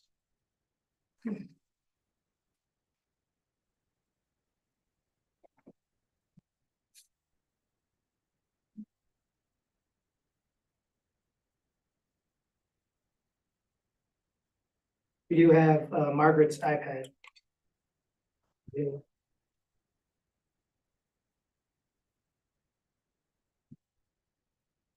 Hello, it's Matt. Third Street. Can you hear me? We're having trouble hearing you. Okay, for some reason, my, We can hear you now. okay. Let me get back over here. I guess a couple of things that I'm looking at this project, and I would like to have the city step back and really look at the bigger picture of what we're doing overall with burying lines, not just for the protection, which I think we should prioritize and really step back based on what we just went through. But like on 3rd Street, as an example, you know, it's a debacle. And understandably, we already went through, we did the road infrastructure, but you know, you look at 3rd Street and aesthetically, we keep on talking about the downtown area. That should have had a phase where we walked through and we buried those lines. And if we're going to go forward, not only should we look at it for the electricity coming to certain areas as at a risk, but also what it does for the overall town. And I would like to see prices, because every time this comes up, no one wants to give a price. No one wants to know the bottom line of what it costs. And I think that we need to get a game plan in place and commit to something, and then know that this is going to be 5-year, you know, or an incremental thing that we do. Petoskey that did this years back, and I believe this is the way that we should go forward. 2, with regards to the metering system, I would like to know the other towns that actually went forward with this, because I only hear a lot more negatives on the side of the consumer, of what it means to them. And one of them being health risk. I don't see these things that are listed that much of an inconvenience for our small town for us to do a metering system. And I mean, I know I don't like to be monitored, you know, with all of the smart equipment that's out there, being a refrigerator and so forth. And if anybody is really understanding what smart, anything that says smart is, they're tracking your data. And I think we just need to be very honest about this. And I think the people should have a very big voice on if we want to go down the road and become a smart city, because this is where we're going with this. So those are just my thoughts. I would like to get more feedback and know the other cities that have gone down this road and really understand what this means for our community. Thank you. So I'll respond to the first question. Is I don't ever recall a time where residents have asked to vary lines where we have not given them a quote. So 3rd Street lines, you know, if the residents there want to vary their lines, we have a process in place that exists currently, and we follow that process, which is a resident can come to City Hall, or a group of residents can come, ask for their lines to be varied. We'll give a quote for engineering and for the actual cost of varying those lines, and we provide that for residents. So that has been our practice. Whether we want to change that policy and take over varying the lines at the entire rate customers cost, that's a different discussion. But right now, for burying lines in front of people's homes, that cost is borne by the residents who want those lines buried. So they're 2 different discussions. We always give quotes. We always do it. People ask for it. There's a policy, and we come to council, and council authorizes us to get quotes. On the second question, Michael probably could answer a little bit better about, because he's worked with communities with AMI. That meter is cities. We have the right to access that meter at any time to get information. So when people are worried about tracking our data, we need to track how much electricity you use, and that's just how we bill you. So, but Michael, if you want to go talk a little bit about your experience in other communities. Yeah, I'd be more than happy, just with information that we have on file in our relationships, to provide a list that you could share for other municipalities that do have AMI systems. There are a number of them in the state. And are there negatives that you've heard Not that I am personally aware of. Are there any known health risks or, that, you know, research has shown that, are detrimental from AMI? Not that I'm aware of.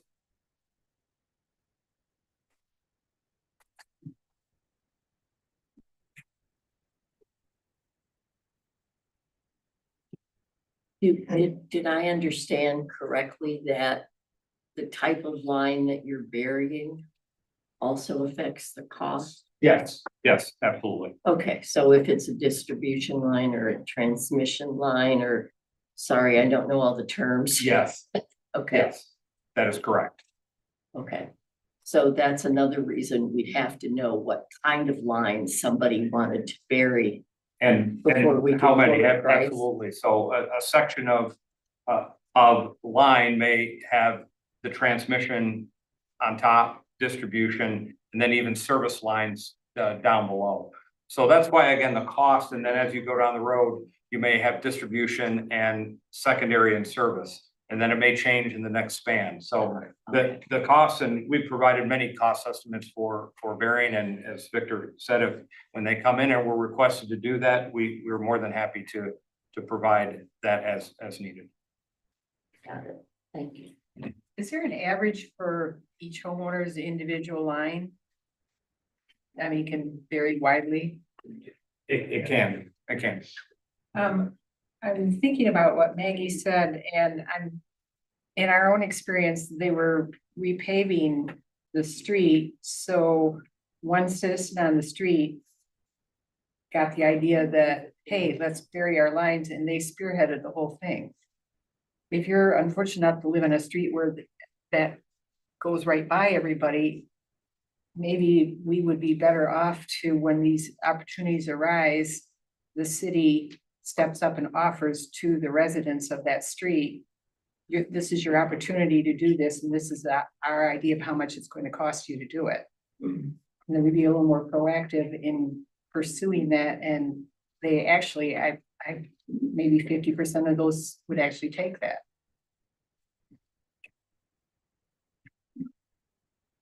Yep, that is something we can do. Yes. To answer, I know Mr. Williams had some questions about what at the MPPA presentation about solar. And actually, before this ice storm hit, I was discussing with our representatives at the MPPA, the Michigan Public Power Agency, two things specifically, or three. One was battery storage, large scale battery storage. On, you know, they had the idea that we're putting in a second substation. Do you have enough land to put in battery storage? Because that is one way to mitigate some of the risk. Another was geothermal and also more solar projects. Those are, I know, I get what Mr. Williams was saying, that solar doesn't work in the winter. It does work in the winter. It works when the sun's shining. It works even when it's cloudy, not as well, but it works. So the question though is diversification of energy. And I've mentioned this in our MPPA, Pat Boland, director, has mentioned this several times over the course of 6 years. It's all about diversification of energy. And also I emphasize about local energy too. If we don't have locally produced energy, when storms like this happen again, and we're reliant on energy only coming from one spot downstate, then we are off grid. So having locally produced energy, battery storage, those all will help in combination together. So. Isn't there also legislation in place that by a certain date, we have to have so much of a percentage of renewable energy sources, as I recall? That's, yeah, I don't know what it's at right now. I think 50% by 2030. I'm not sure, but it's a high percentage. We're at about 30% right now. So.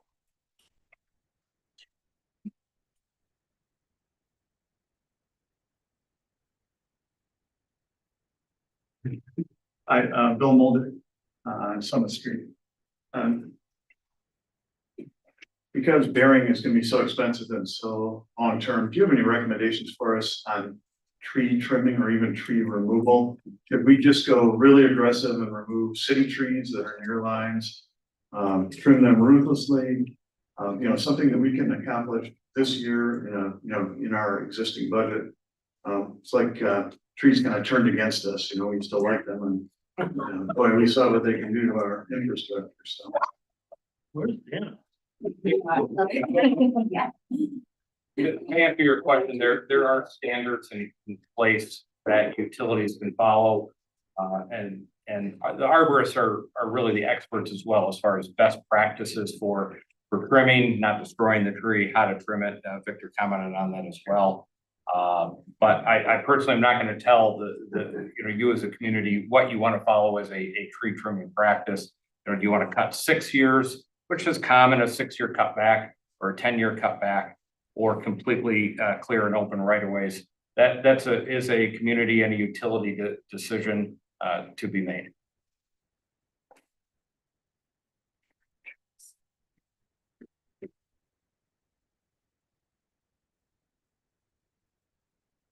Yes, Carter. I just wanted to circle back one more time on this one point. I apologize, we did this for 4 years at the national level. So a big problem on power is people talk about solar or get rid of solar. Solar is a intermittent power source. Natural gas, coal are referred to as base load. When you design a grid system, you need to balance these things and understand the others are not always available. In an emergency situation, there's not enough battery.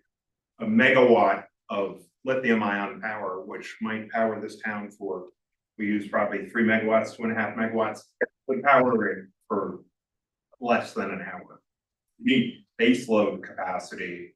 When the co-op was up here, they said we have a base load capacity problem coming online, and that is going to cost a bunch of money. And so that planning really should be worked out a little bit more with people who live in that, how the demands for this kind of growing are going to change and what's happening with the loads. It's not an easy calculation. It's an expensive thing to do. And it's not going to be solved with solar and others for dealing with base loads. They're completely different. So the MPPA, who we contract with this, they are working on that tirelessly. This is what they do for a living for us. They're planning on where to get our sources of energy from, how to diversify it, when we need that energy, at what time, when we're most vulnerable. These are discussions that I meet weekly with MPPA about this. So it's a recognized risk, and that presentation was for the benefit of council to show you in December what some of our risks are at. And so diversification is important, and that's what we've recognized. And I agree, and we are working on it. Our MPPA is working on it. They are the experts, and they've been advising us on that, on how to purchase energy, what kind of energy, when. They've been working on. They're the ones who are suggesting at this time, looking into battery storage, large scale, and other sources. We also have opportunity for people. We do have a program, a net metering program. It works well for some people who use it. If you have solar panels, battery storage on your house, one for one sale, we sell it to you at the same rate as we buy it from you. And it works well for some customers. If you have battery storage, it'll last you, depending on how big your battery is, a few hours to a couple of days. So it all depends. We're also looking at geothermal. These are all things that we're looking at that we can produce locally, because unfortunately we don't have coal, natural gas, these things locally. We can't produce that locally. Wind is not allowed. So we're really limited to what we can do from a local production sense of things for energy. Battery storage, geothermal, and solar are really what we have locally. Landfill gas, natural gas, all these other things, nuclear, they're looking at that, reopening the nuclear downstate, hydro, these are all things that we get from downstate and other communities, but what we can do locally is a different question.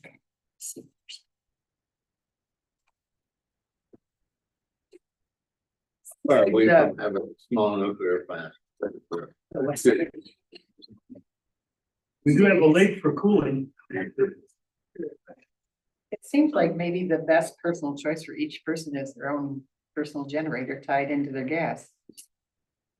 Then the city can do what it wants with their electric lines.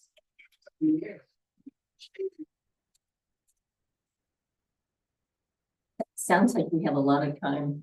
I mean, we're gonna need to be discussing this a fair amount going forward, so.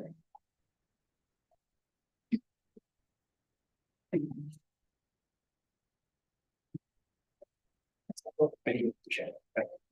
Thank you, sir. Thank you. All right, Mr. Mayor, we're moving on to item 4C, which is our quarterly budget update. Fortunately, Nick is came down with the flu, so he's not here, but and you can see our expenditures and revenue are still in line with where we expect to be at for this time of year. You see some outliers there. For example, revenue for the waterfront fund is at 51%. Well, that's because this is when we collect late winter, early spring, collecting the fees for moorings and stuff. So we see all our revenue come in early on in the year. Transient revenue comes in throughout the summer, and then our expenses start in May, June as our harbor master gets back to work. So we're at where we expect to be at. I have no concerns with where we're at in expenditures or revenue at this point. We're probably no more halfway during the year once we collect taxes for revenue in the general fund and the streets fund. But yeah, no concerns at this point, other than some of the emergency money we've spent on ice storm response. But as mentioned, that won't be a huge hit, even if it's not covered by the state or the federal government for it. So, any questions about quarterly update? I just had a comment and I spoke with Nick briefly. My understanding that we don't see any taxes until June or July. Is that correct? Yeah. Okay, but the understanding I got from him is that we expect the revenues to be at or exceeding what we budgeted based on the increases that were sent out in the bills, in the assessments. Yeah. Is that correct? I don't know exactly by how much, but Okay, he sounded like he felt comfortable that we were going to be hitting our targets. yes. Okay.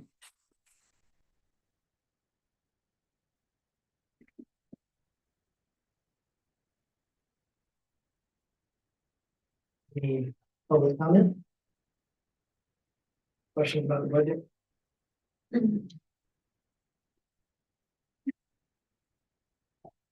We can move on this way to item 4D, which is zoning and assessing annual reports. Jeff is here. Jeff, you can stay at this seat there. That would be better. Coming up here. Jeff is playing acting for Which do you have first on the planning zoning? Wonderful. So yeah, the Planning Enabling Act and the Zoning Enabling Act of the State of Michigan require that we provide a report to the City Council and the Planning Commission on what we've been up to over the last year. So this is a report that we've provided for the last couple of years.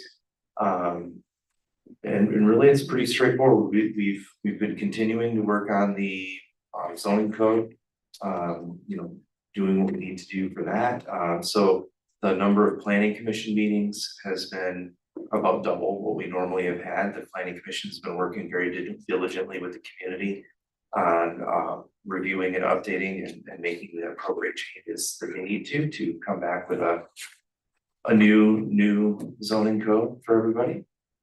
There's been a lot of great feedback that they've been receiving at those meetings, and people are more than willing or welcome to come to those meetings to talk about that. And I think, Mark, you made a good comment earlier about a person's individual rights with their property versus a community's rights. And we're going to be getting into that as next articles that we look at for decisions on where we should draw the line on what's appropriate here. So I encourage people to come to those meetings and they can help participate in that discussion. The number of permits that we've been issuing has been down a little from past years. I think part of that, has been a lot of people in the community are waiting to see what we come up with in our new zoning code, to see what the changes might be before they decide to do some projects. So I've had a lot of discussions. Did this just cut out? Yeah. Yeah. Yeah, I took the bad mic. It's okay. I'll just talk loud. We've been having a lot of discussions with people about projects that they want to do. And I think that people are just waiting to see what changes we might do or not do before they, bite the bullet and doing whatever projects they're looking to do. So permits and things that we've issued have been down, I think, due to that, but certainly I've been having discussions with a lot of people about projects and reviewing potential plans of things they might choose to do with their home. We didn't have as many education sessions. Normally we'll have at least one big one where we get, members of the planning commission, zoning board, and sometimes we even invite city council to participate. We haven't really, because of all the effort that we've been doing with the zoning code work, we've held off on that. We have had some smaller impromptu sessions as part of our planning commission meetings for general topics that have come up for discussion at that time. But it's been a pretty general year so far. Does anybody have any questions or comments about anything that I have in the zoning administrator's report? How much increased taxable value of this year over the last year? I'll get into that in the assessor's report in just a minute when we're finished with that, but I'll certainly answer that question at that point. Is there any other information regarding planning and zoning that people would like to see added into that's maybe not here?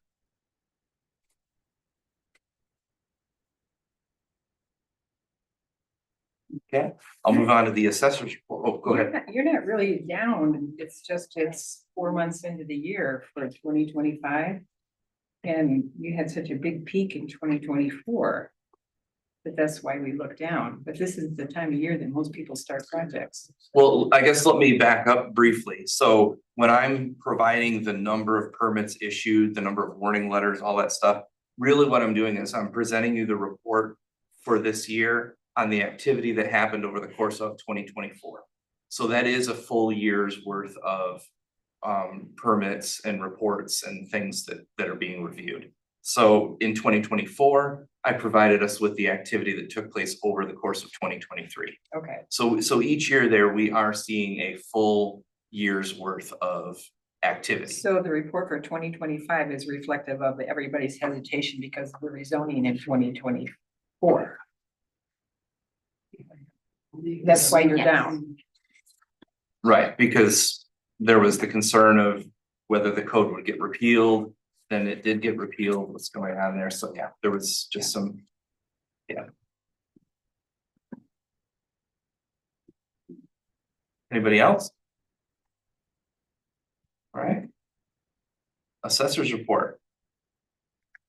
So the state of Michigan requires me to assess property at 50% of market value. Basically each year I present assessment change notices that went out in February. That's my best guess as to 50% of what I feel a property would sell for during the course of the next year. The Emmett County does a study where they review 2 years worth of sales. They compare what a property sold for to what I had it assessed at. And that's how we use that study for two things. One, to look at the accuracy of how well I'm doing in my estimation of property values, but also to just kind of generally gauge what the change in the market is from the previous year to the next year. Based on those studies, where I'm supposed to assess at 50%, the ratio for residential properties came in at a little over 45%. The ratio for commercial property came in a little over 47%. And that provided me, based on Emmett County's review, how much we needed to increase assessed values due to market changes. I then focused on each of the different neighborhoods within the community of where we need to make those changes. So some communities may have seen less of an increase, some other communities may have seen more of an increase. The inflation rate multiplier, or the taxable value increase just due to the cost of living increase, was 3.1%. Statutorily, the state says will never be higher than 5%. And if we remember over the last 2 years before, we were at that 5% for the consumer price index. This year, we're down a little bit at 3.1. Let's see here. So our principal residence exemptions have percentage wise, are pretty much holding steady. About 32% of the properties in town have a principal residential exemption in place. And that is essentially exempting them from up to 18 mils of the school operating tax. Let's see here. Sales, we did have a bit of a blip year there, between 2021 and 2022.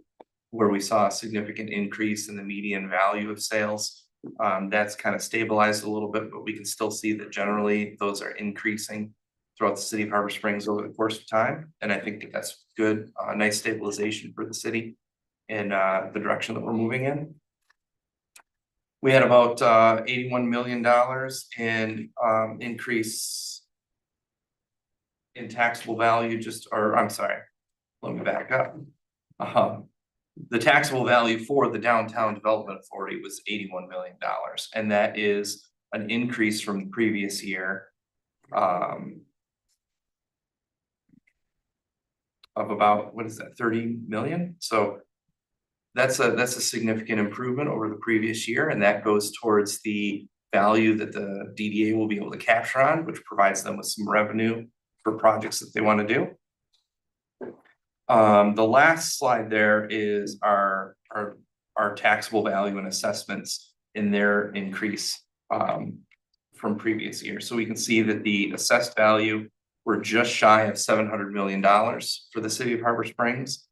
And for taxable value, we're just shy of 400 million.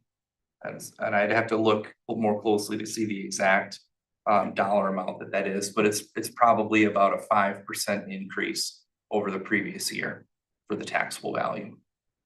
And that would include that 3.1% for the consumer price index, plus another 2% or so to attribute for uncappings of property and new construction. Did that answer your question, Tom, or did you want something more specific? Thank you. Yeah. Is there any other information that you have questions on or that you would like to see in future reports for future years?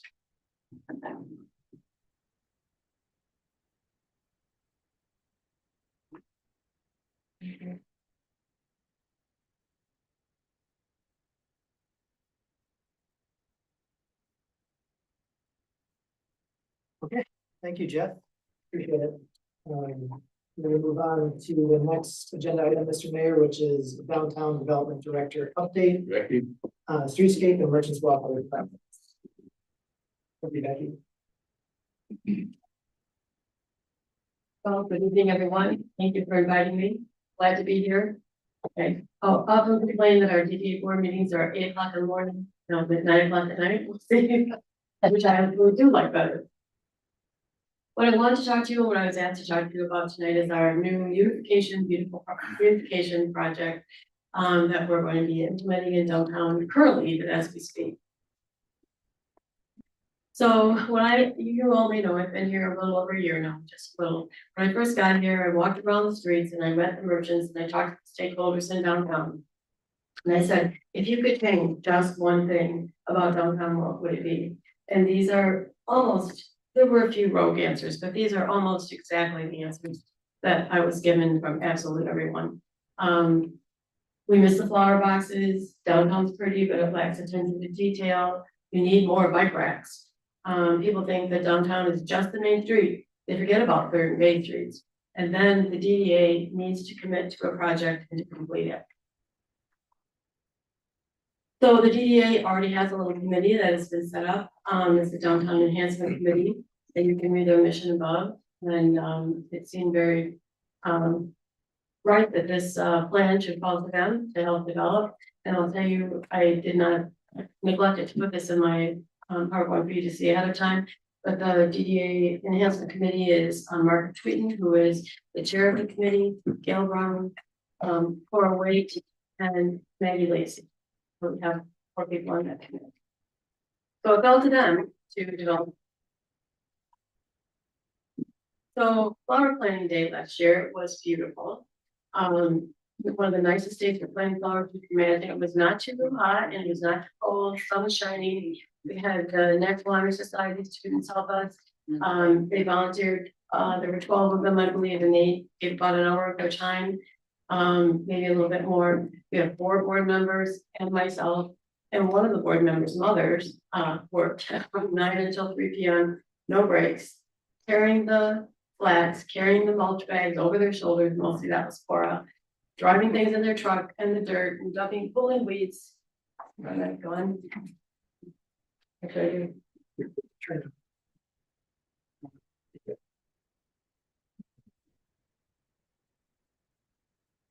Maybe I'll talk faster so I can get this done. It was a lot of work. It's a lot of work for volunteers and it's a lot of work for maybe people that are 50, 60 years and older.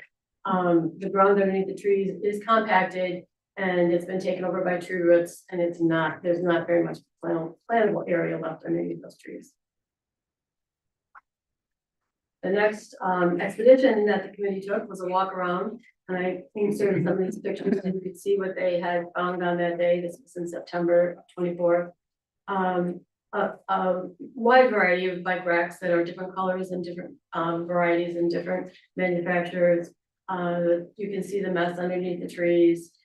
Different. The one in the lower right is at the clock, and we think that that's a very pretty spot, and it did look nice at the end of the summer. Next one.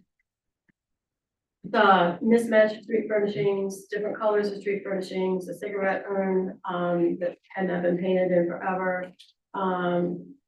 You see again the utility boxes that we did notice that day, and we did notice when we were walking around. I don't have a picture of this, but the fact that the lines are not buried and they're a detriment when you're looking around.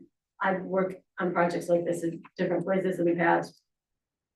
I'm just gonna back everyone up who spoke tonight. It's very, very expensive, but maybe it's a goal for the future. We also noted that the lampposts needed painting and that there were different colored trash cans sitting next to the lamppost. Just not a lot of incongruity. There's a picture there of a water fountain that is leaking and you can see the big puddle around it. And actually most of the water fountains are in that situation today. So the committee needed to move forward and they began discussing a streetscape beautification project that would beautify all of downtown, make it seem cohesive, include all of the different streets and areas. And it would be a simple beautification plan that could be executed quickly. They recommended to the board that $125,000 be included in their budget, and the board did approve that. City Council approved that budget at their December 2024 meeting. And then the real fun began. I really have to credit this committee for all the work that they put in, talking and strategizing and planning to get this plan off the ground so that they could implement it this year. And actually all of them do enjoy what they're doing as well, so that always helps. The board approved of their plan at their January meeting. We needed that approval then because we needed to get moving. The board members are excited to see that maybe we're going to get all of this done, although I can't promise that, at least this spring, but probably this year. So the first thing we looked at was solving the issues with our flowers. I already went over the problems with planting them under the trees. You can see this one tree has an irrigation pipe that is sticking up. You see others on the right-hand side, you see how they look at the beginning of the summer and how they look at the end of the summer. There's not maintenance for them. They're in places where if people are walking, they're looking at the shops and they're looking at the people around them in the streets. They aren't looking necessarily at what they're stepping on, and they stomp on them. People wreck or lock their bikes to trees, and then the bikes are on top of those flowers. They take a terrible beating, and it's impossible to keep them looking as beautiful as you see in the right-hand corner. They're all summer long. Also, weeding needs to be done at ground level, not easy. So we researched and we found a new product that has been used in several Main Street communities around the country and has a lot of people shouting and jumping about how great it is and saying this really worked. It's called the Earth Planter, and it's a self-watering pot. And chose that as something that we could put on the sidewalk. It's tall enough not to be a trip hazard. In my next slide picture. These are the things we considered. Minimal amount of watering. We do have our new shared employee with Parks and Rec. That person can handle this at this point. They're large enough not to be trip hazards. You can't have something, it's a foot high, people are going to trip and fall on those. It does eliminate the planting of the trees, can be installed throughout the entire district to make it all, you can look up the street and you can say, okay, that must be more shops up there. You can look down the other way. Oh, we should be going that way. There's more, it's a subliminal message. This is where downtown starts and where downtown ends. They can be ordered, we can order more if we decide we need them. They can be relocated when it's necessary. They do also have a lifetime warranty to stay outside in all climates. I spoke with the DDA director in Saginaw. She has used these for 3 years now, and she could not speak more highly of them. No, nowhere whatsoever. And any weeding or pruning that you have to do happens here instead of way down here. So they'll be easier to do the maintenance if they do, simple maintenance if they do require. So you can see that they come in 3 sizes. We ordered 20 of the larger, 10 of the larger size and 20 of the medium size. And we were able to order, when we ordered at that time, I guess I'll just throw in here, we did get a pre-season discount. We're saved quite a bit of money on that. This is a working map, and I say working because we're meeting with Holly Planting tomorrow morning, and we're gonna go over it again. Well, we won't know this first year exactly where these are all gonna be placed until we get them out on the sidewalk and we can actually visually see them there. It may be that there's slanted ground or there's some reason they can't be located where we have them there. But these are places that we scouted, Margaret especially walked around and scouted all these places. She made up a fake pot that she carried with her out of cardboard and she placed it so that she could see where it would look nice. And if you get the right thing, well, I'm not promising this is exactly where they're all going to go. Because we're going to lose a little bit of that flower rhythm as you go down the street that we had with the flowers under the trees. The committee also talked about self-watering flower baskets, because they do exist. And was very, very interested in that. Next slide. And these are the things we took into consideration there. Some of the lampposts have signs on them. Would it be too hard to hang them up there? Would they look too cluttered? Would they be too messy? We can't relocate a lot of those signs. And how will it look to hang baskets on some lampposts and not on the others? Exactly, looks spotty. And can the watering truck be equipped to water them? So we also asked ourselves if this was a project that could be better approached on a trial basis. And we all said, yes, it could be. We weren't ready to jump into this yet. So we ordered 4 baskets for this year, and we will be placing them on a post someplace to see how this works. So the bike racks were a concern because we have people saying they want more and more and more. We need to have them for fat tire bikes. We also want to take electric bikes into consideration. You could put a certain style of a bike, certain places on the sidewalk. By the Lyric Theater, we need a lot of bike racks and they have to accommodate a lot of bikes. So our goal was to get a bike from a vendor, a rack from a vendor that would give us a commercial quality. It would be heavy, couldn't be moved and dragged around, as we saw in those photos that people tend to move them where they want to have them. And next slide, Victor. We picked a unified color, but there are different models and they're all going to match the brand in downtown. They can be ordered to satisfy the different needs and can be ordered more in the future. We can relocate them when necessary. They're heavy enough. We don't have to bolt them to the ground. We don't want to have to do that because many of them, probably most of them, will be picked up in the summertime or the wintertime. And we did make accommodations. We did order for a bike a lot that we can put on our shopping map and promote. If you're coming to town, this is where you park your bike. It's a parking lot. It will be in a strip of grass that's between Spring Street and the Spring Street parking lot. So that will be something we'll develop this year to start and in the future. So this is a good picture of the sidewalk bench that we are ordering. We have 8 of these on order, I believe. One of them has already been donated to be placed in front of the post office. And another one has been donated to go in where the clock is on Main Street. You can see these other locations where we're, planning to place them. We did develop a, sidewalk bench donation program based on, Parks and Rec, park bench donation program. I have information for that if anyone is interested and would love to donate a bench. See me and I'll send you the information. We already have 2 out of the 8 that we have ordered for this year that will have little plaques on the back of them in memorial or with some message that someone wanted to leave. So the trash cans are very basic. They're what we've had before, but they all will be black, and we will use the green ones in other locations of the city. Nothing that we're replacing is going to go unused. It will be used in other places. In fact, even if it turns out that we can't use these hanging baskets, they are not going to work for us. They can be used in Parks and Rec someplace. They will not go to waste. So these were the considerations we had when we picked these infrastructure features. That we wanted them to be all the same color. We wanted it to be, we chose black because it will just kind of fade away and won't be anything jarring that anyone could complain about. We did consider painting the green ones that we have, but neither the vendor nor DPW recommended that. The chipping would be more problems than we would be even wanting to work with. Like I said, nothing is bolted to the ground until we decide we need to do that.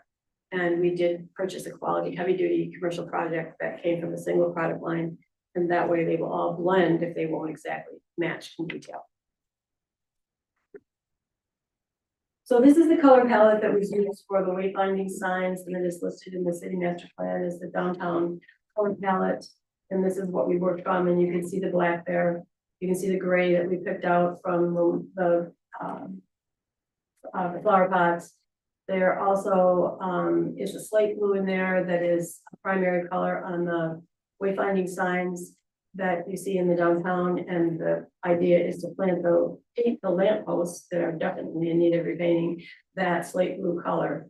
Well, I'll get into that later. You can see on the next slide, those lamp posts are, I think the color, Lucas told me it was tea time, and it almost has gotten to look like swamp time. It's just kind of an odd color. But we did a photo mock-up of how they would look with this slate blue that will look very nice in the summertime and also will brighten the streets a little bit in the wintertime with the wintertime sky. So the project estimate budget for this was $125,000. This way, so I don't make a mistake because I can't read that far away. You can see what has been spent on each of these things. The flowers and the soil are not capital expenses, but I added them in there anyway. We do have an estimate that we said for the lamp posts at $34,000. We're still looking for a contractor that can accommodate that. I don't expect that we're going to make it by spring, but you never know. Someone could sign up tomorrow. The estimated total is $96,000, and so we did come in some fairly well under budget. So we're happy about that. The next I'm going to talk about is a Merchants Walkway, but if anyone has questions about the beautification project, I'd be happy to answer. It sounds like you're gonna have Ollie's maintain the flowers this year in the flower pots and the hanging baskets. There are only 4 hanging baskets, but yes, we're actually having a second meeting with her tomorrow. You've got one flower pot location that's outside the DDA. So you can't go outside the DDA with your money. No, we wouldn't do that. So I don't know where you're looking, but it's down in Shea Park. Down the corner of Shea Park. Okay. Well, this is what I'll tell you. That's within our district. Yeah, so this brown line. It's on the other side. The pots are on the other side of it. I don't know where you see that. Yeah. It's to the far right, the yellow with the Oh, there. Okay. On the other side. On the other side, right. Would have to go on the other side of the street. I understand. Where those yellow pieces that you're seeing are actually sticky tape, and they get picked up and they get moved quite often. So I can promise you, it will be within the district. So now there's nothing underneath any of the trees but dirt. They're not gonna look There's, very we good. will mulch the trees. So when it rains, the mulch will stay underneath the trees. It will require, just the same, they were mulched before, it requires work, it's gonna be I less know, than, but we're not improving that. well, I don't I mean, think we haven't can- solved the situation. Not this year, So, but we understand that needs to be swept, we do understand that, the flowers don't help that situation either, so. okay. On the bike racks. I agree, bike racks are good at the Lyric, but you're planning bike racks at the foot of, the boardwalk. I believe so, yes. But who would ever take a bike all the way up there to leave it in a rack to then walk downtown? Well, good question, and good, there's a lot of bike racks area that I've been following in for years. Thinking that Zorn Park to service Weekly-Tonsing, or Marina Park to service Weekly-Tonsing, and Zorn Park to service Harbor Point, because that's where most of our bikes originate from. I will say that bike riders who have expensive bikes don't like to leave their bikes far away from places where they're going. They really like to have them right by the door. That's proven research.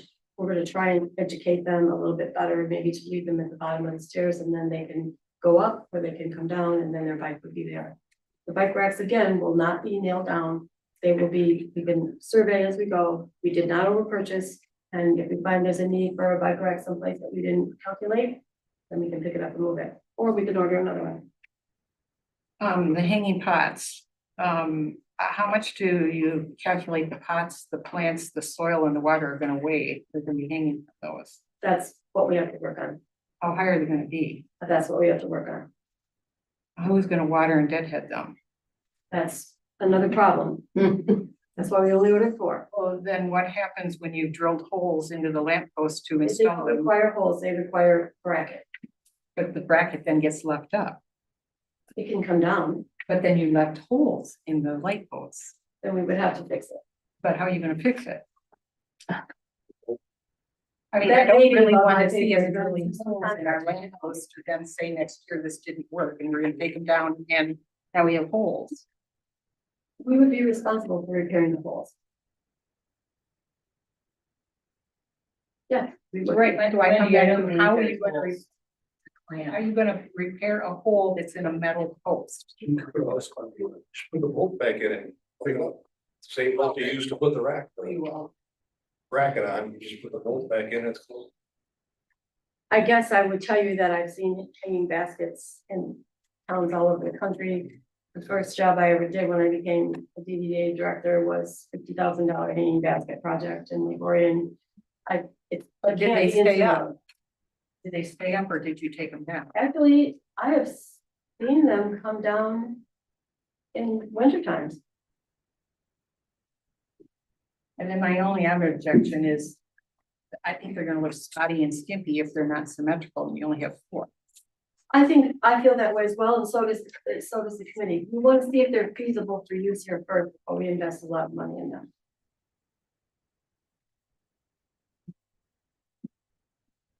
That was all my comments.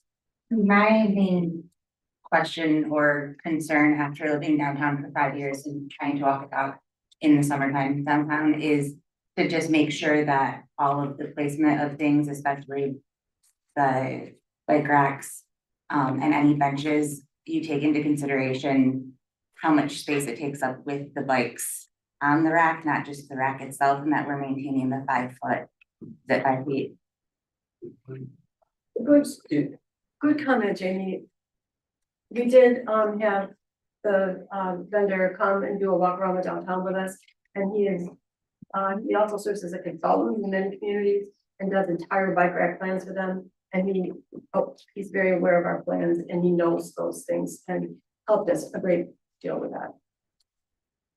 I agree. You gotta have that space. I just think also that with the addition of planters and benches, trash cans, there's sandwich boards, there's mannequins, there's clothing racks. I think that we need to be cautious of how much we add to the sidewalks, because I do think that our downtown looks a little cluttered. I'm not sure I agree about the clutter part, but I do agree that we have to be careful with what we put out there, and we were very conscious and did not over purchase. Just a quick question regarding the trees. Eventually, you're looking at tree grates, but that's just something that's not in the budget this Right. year, is that correct? Actually, not only was it not in the budget, it wasn't in the time frame to plan for. Got it. It's not a simple project. The trees are not evenly spaced.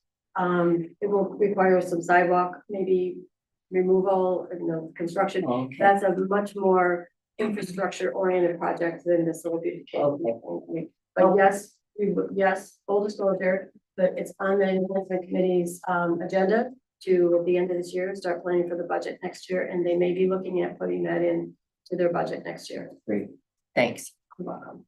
I know that it's really helpful it has helped at Parks a lot to have a master map where you draw every single thing that's gonna go on the sidewalk. So if you guys could come up with a map that shows this is where the trash cans are, this is where benches go, this is where planters go, and just continue to build on that so that everything can be maintained and everybody knows that everything is actually in the right place and it's being looked after.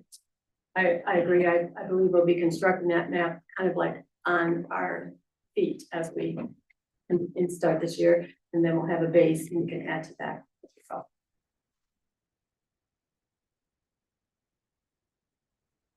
Okay.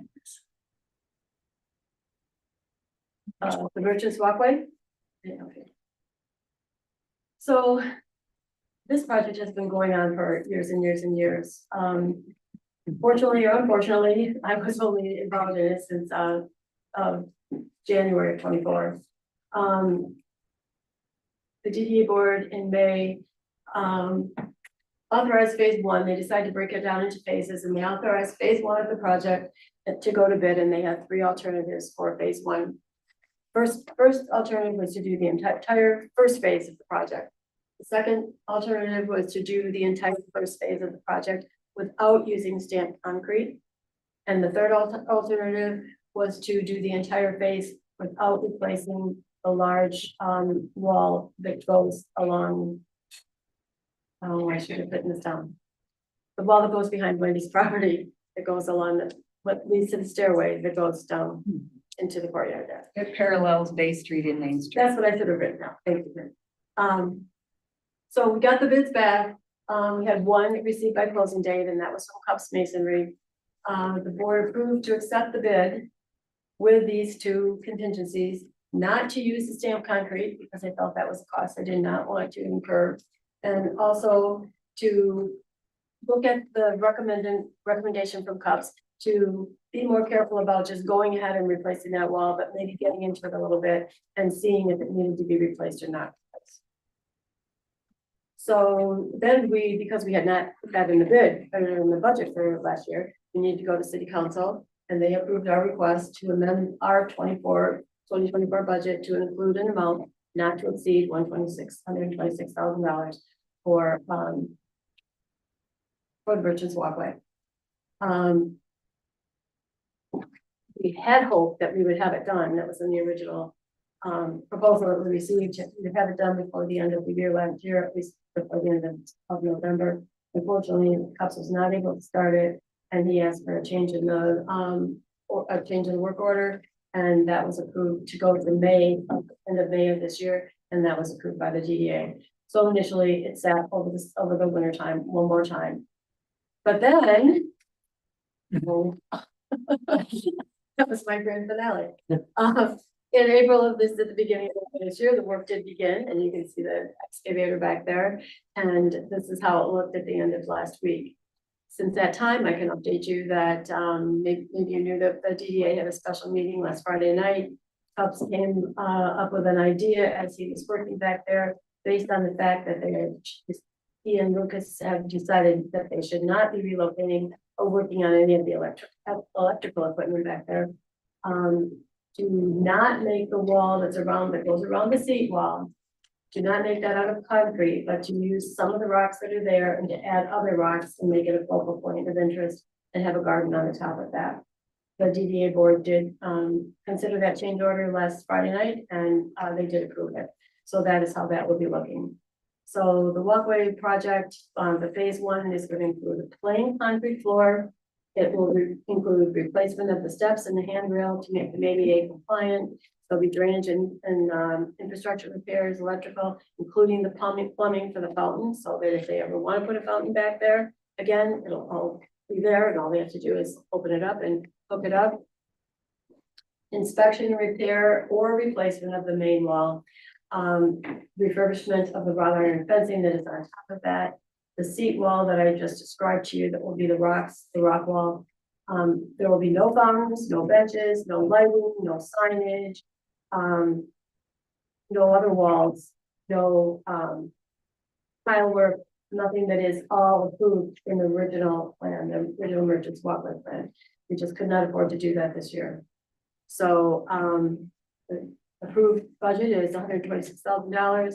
We have a possible savings as of today of $60,000. So it could be even more on that. So we could come in quite a bit less. Any more questions?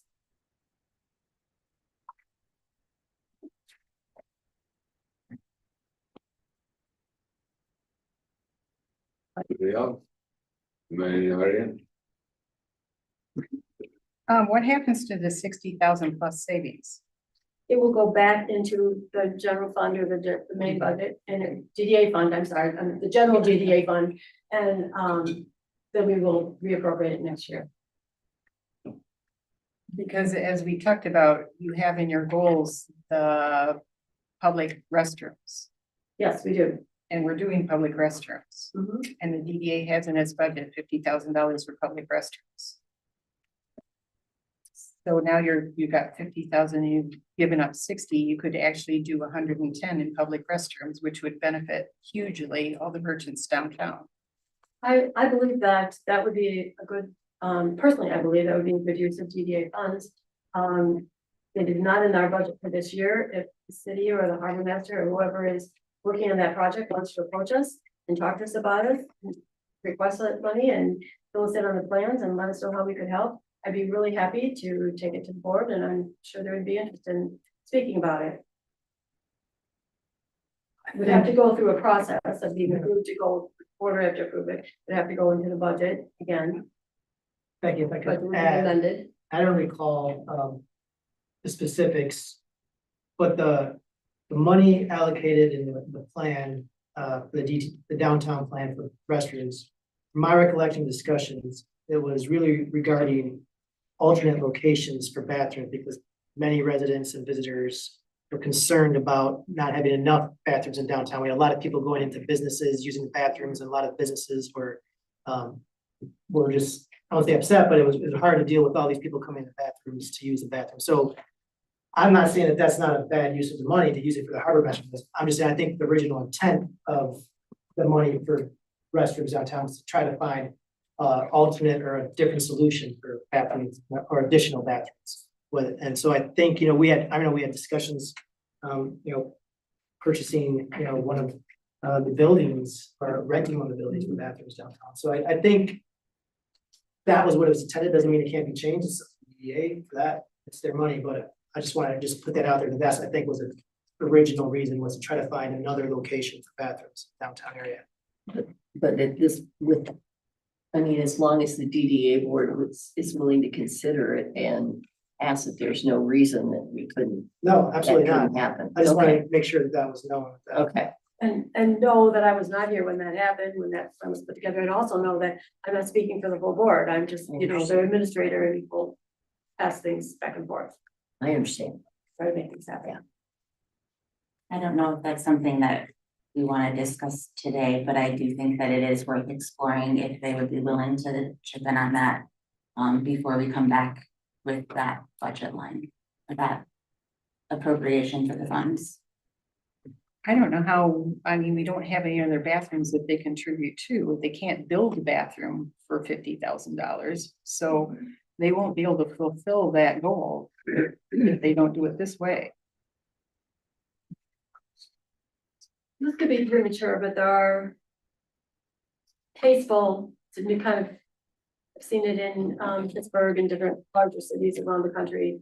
Portable bathrooms that you can run for, not just an event, but for maybe a whole season. And that is something that I've kind of looked into as well. Is maybe we just need something that costs us $10,000 for the summer, find a place to put it. There are, I say that Wendy, only so you know, there are other solutions that we could possibly use. Only at the beginning of researching any of them. Yeah, but is that something you ask the merchants? Because every time I hear it come up with them, they don't like the idea of porta potties. Nobody does. But these are better than your average porta potty. I'd say. We're at the beginning of, we haven't even talked about this committee level. All of these things take a lot of time. What we've done with the Merchants Walkway and what we is one far extreme of what takes time, and what we try to do quickly and effectively with the unification beautification program is another example of time. Is there drainage being put in back there? Yes, there is. Because I didn't see it in the budget. I think I not list it on the Drainage. It's right there. Drainage right there. Yeah, you said it, but how much money? Because I mean, you didn't give us the budget, so. I did not give you the full budget for a meeting like this. Yeah. I believe I did share that with You you. gave it to me Thursday. So I have OHMs, I've shared it with city council, but the budget, the drainage is not on it. I didn't pull it out for the purposes of this report. The work that you see there is what's being included. You're saying the drainage is included in the total? Yes. Oh, so it's part of the concrete work or? Well, I mean, didn't it's break down built in the number? We're telling how much anything was, so I'm just saying the lump sum that we're working with now is about $60,000. I will tell you that this is a fluid project, and as they see things, that's how the seawall came up, stone on the seawall. If they see things, they are recommending changes.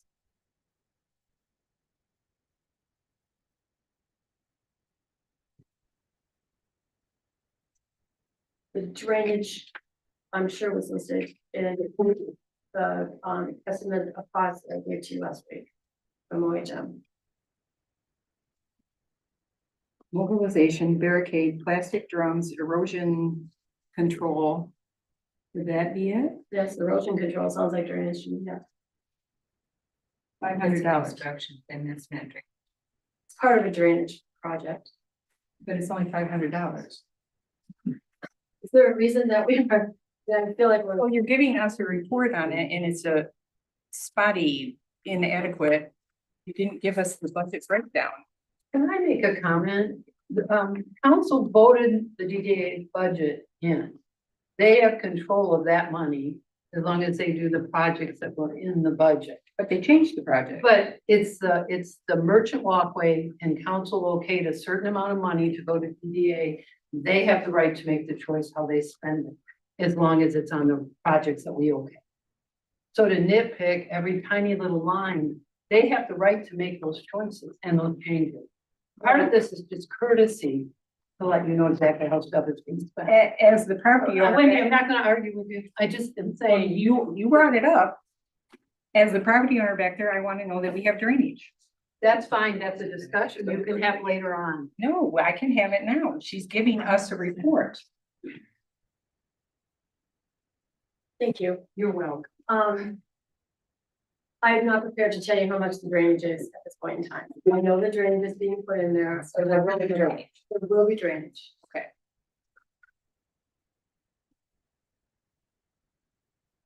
Okay, thank you so much.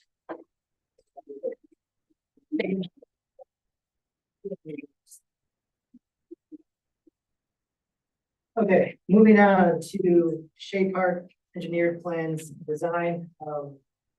Rachel Bruin, our Parks and Recreation Director, will give an update on where we're at with cost estimates and engineered plans for that and some potential ideas going forward. Thanks, Victor. I don't know which one to use. Is this one right? Whoa. Okay. Yeah, sometimes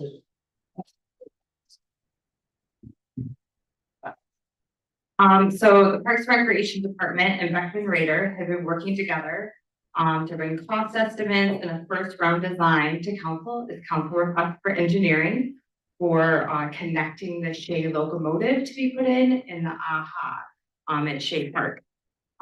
Please note adjustments are still to be made. We just got this engineering a couple of days ago, so I'm working with Tim Knudsen. He is on Zoom, hopefully still awake. Hi, Tim. And then we also have Kristen Baylog from the Historical Society, the director of the Historical Society, to answer any questions you may have on the project in general or any updates. Did you read the original site plan? I'm sorry, I was reading. Oh, that's okay. You have the original site plan. Do you mind bringing it up? Okay. Whatever. That's okay.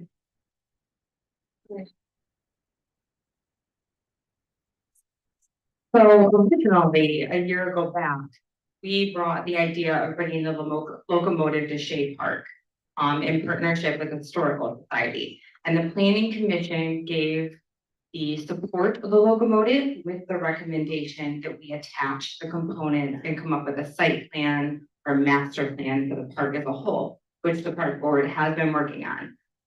We then came to council and requested engineer drawing, and we brought this site plan to the parks. Oh, we're still there. Okay.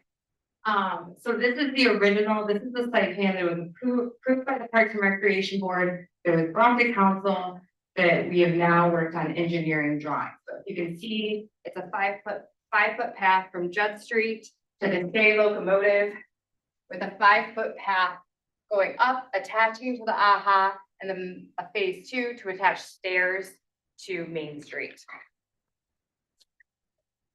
Okay, you want to go to.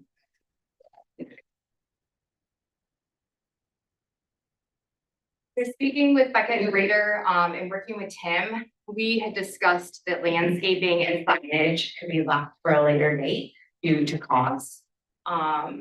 You'll see that on this engineering drawing, there is an 18-foot view platform for the AHA. There are a couple of reasons for this, and we have spoken to Becca and Raider about minimizing that scope. But the reason was being, is it awkward to end a 6 foot walking path randomly if we're not going to do the stairs?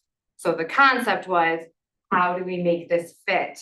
And they thought that opening that up a little bit would make more sense, and it ends in a viewing platform instead of continuing. Any questions so far? So you mean it would just go to where that little hash mark is? Correct. So council, so when we bid it out, we're not gonna bid it out, so it doesn't exceed $40,000. But council had asked for the stairs to be an alternate. So with that, okay, the Parks Board, we had a 5 foot path going to the AHA up the stairs. Well, that's kind of awkward to just end a 5 foot path randomly at the AHA. So we had asked Becca and Raider, what would you do if you had to have a phase 2 to extend the path at a later date? And this is what they came up with. Now we have talked about decreasing that platform to be no hardscape. Was a soft spot for the area. We want to keep as much green space as possible. So we can save costs in that area by reducing that. We can also save costs by reducing the 6 foot path to a 5 foot path. So there are definitely opportunities to reduce costs for the project. okay. Go ahead, sorry. That's all right. Yeah. Also, as I was gonna say, as the figures came down, I think the cost estimates are, next slide. The cost estimates for phase 1 did come under $40,000. So we would have to get 3 quotes. We would not have to bid out the project, and that could potentially lower costs as well. So. Okay, I'm not a design person, but somehow for me, it's like, so it seems, does not seem logical to go, well, 6 feet to 18 feet. It seems like a big leap, but. It does. The idea. But That's okay. Is this like a design thing? Yeah, when we saw the 18 feet, we were surprised as well. So as I said, we have spoken to Beckett Raider and their team about reducing that. I think the idea was in the later stage when we added signage, we could also add the signage into that portion. It would also allow for like school gatherings or someone to be there. But as I said, the original plan was the 5 foot or a 6 foot path to the stairs and up. So that is still Okay. what our goal would be. Like I said, it's also important to note this is the first round of engineering. We will make adjustments. It'll have to go to the planning commission for recommendation and then it'll come back to council. So you will see this again. Okay. It's also important to note on the plan, for bare minimum, what we need to do when the locomotive commit comes in. Due to the, American with Disabilities Act, public historical monument, if accessible by a person that is not disabled, must also be accessible for a disabled person. So we will, at bare minimum, need to attach it from Judd Street to the locomotive. That being said, we should also make the AHA accessible as well. Okay. It's included in this, the concrete. So what about the concrete for the locomotive? So the locomotive for the concrete, so you make it accessible by having a walking path to the AHA to also see that signage as well that's there. Oh, okay. To be able to do that, yeah. Oh, So by connecting the components, you're adding that accessibility. Okay. The Historic Society is gonna pay for the sidewalk. So the pavement around the loop. Thank you, Dana. That's Yeah, what I the was concrete wondering. slab, yep, that's gonna be the historical society. Okay, and that's going to be done when? I believe, Hi, Kristen Baylog, Executive Director for the Historical Society. That will be done as we reported at our last council presentation after the locomotive arrives, which will be the end of May.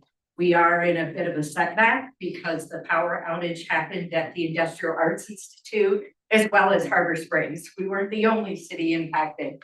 So I've let Rachel know that, so she's aware. But our ADA accessible walkway that will go around the locomotive is and has always intended to join what Parks and Rec has designed. Kristen, do you know the dimensions of how wide is that walkway around the?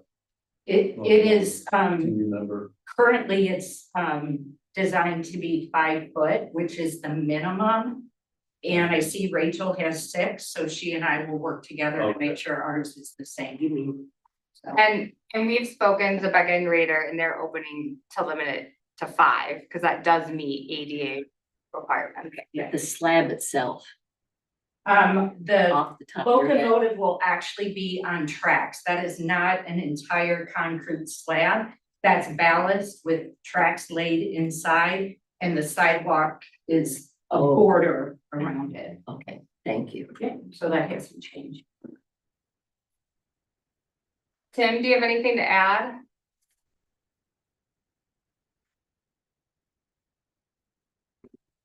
Yeah, no, Rachel, I think you captured it pretty well. I guess just to summarize the design and some of the specifics, I guess mainly the enlarged area, the AHA boat. Yeah, it was just meant as a place to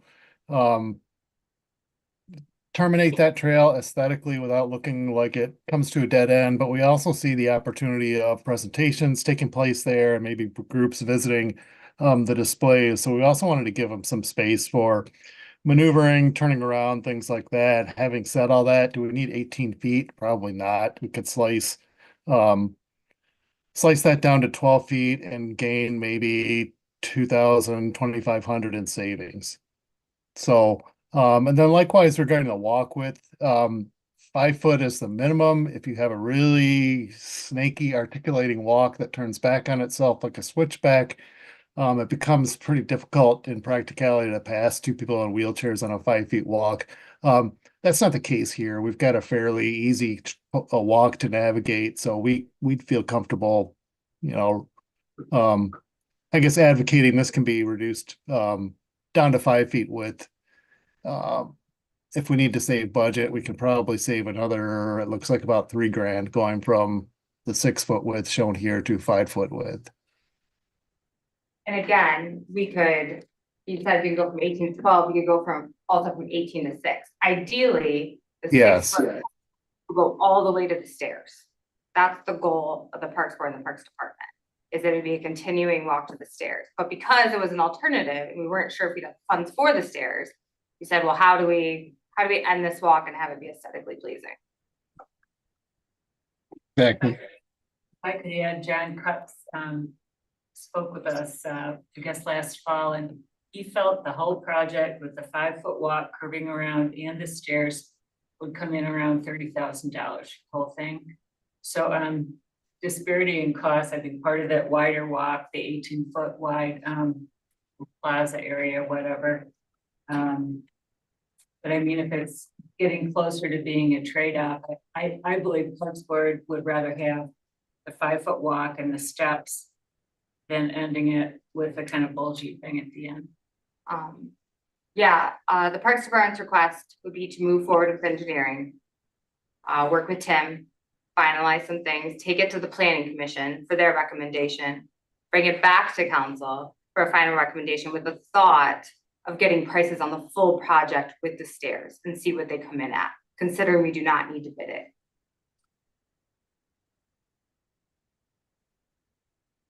Do any of these costs consider removing trees or any of that kind of stuff, or is this just for the concrete walk? Because we I were think it does removing, have tree removal in here as well, yes. I don't think it's in the total though. It does remove trees and Right, remove but shrubs. it says $0. Yeah, I want to, I may be speaking out of turn here, Rachel, but I think we talked about that and that maybe the city would be doing that work separately just to Yeah, save money.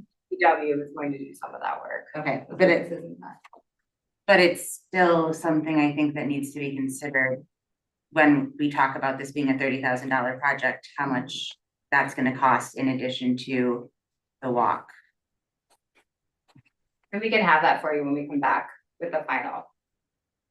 So we're just to go back to the ADA stuff. So we need to have the ADA compliance in order for the locomotive piece to be done.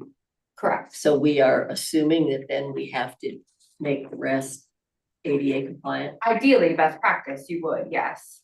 Okay, It would be unfortunate to make the locomotive accessible and then not make that high accessible. does it all need to be done at the same time? Ideally, it should have been done when that happened. Well, and I guess that's part of my question. Yeah. The AHA's been there, there hasn't been sidewalk, there hasn't been a presentation thing, and it's like, yeah, okay.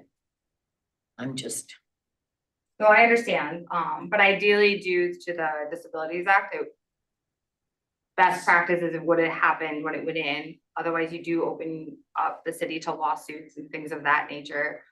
So I guess my personal feeling would be if we're gonna do the locomotives, we should do both components at the same time. But of course, we could do them separately. Yeah.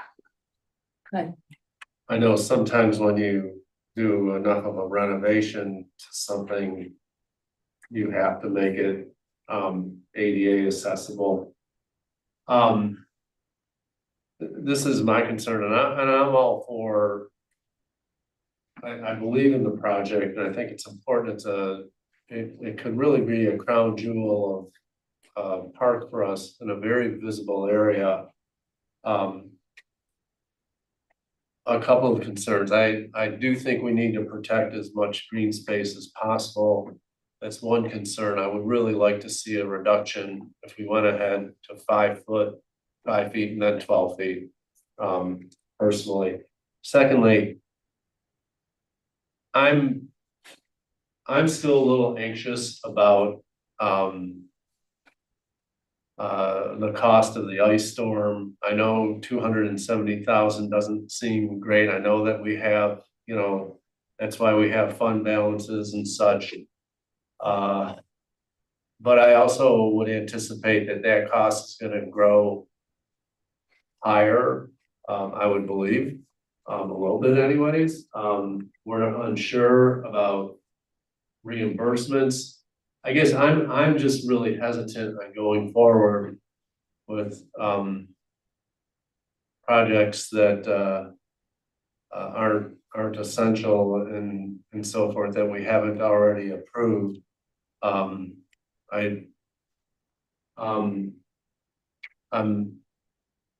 I'm looking at, at one point in time, I thought that we were looking at about 20,000 for sidewalks and as a total cost.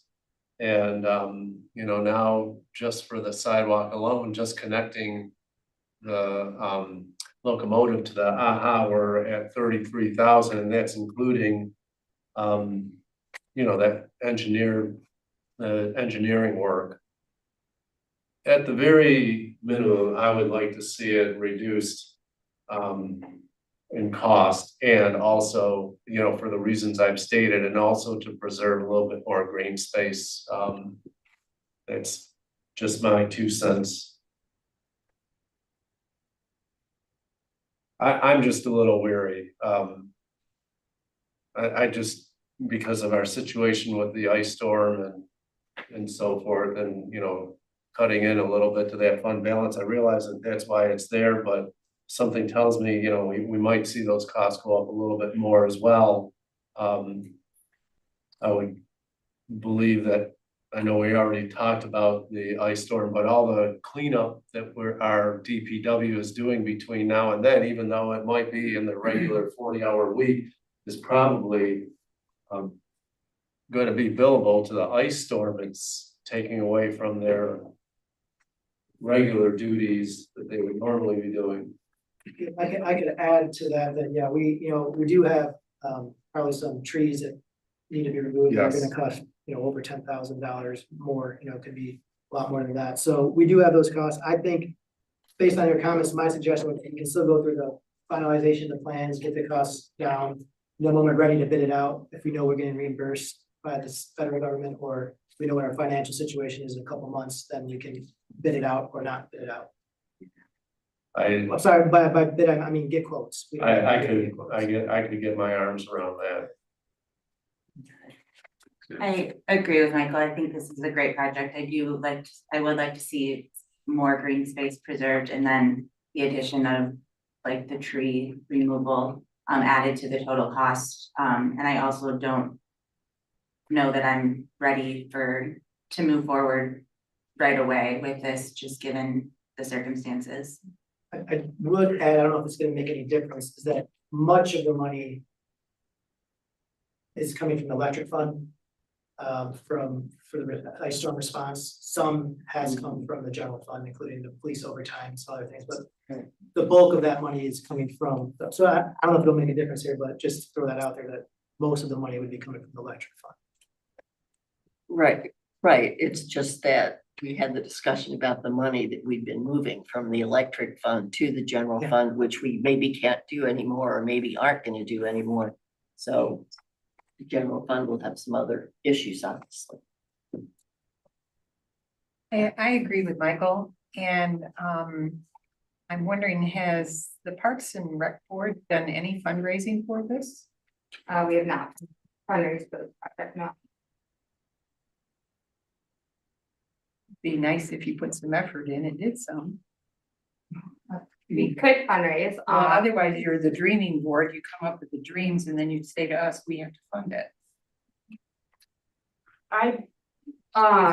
Yeah, so I'd like to just say that the Historical Society has done a crap ton of fundraising for this park.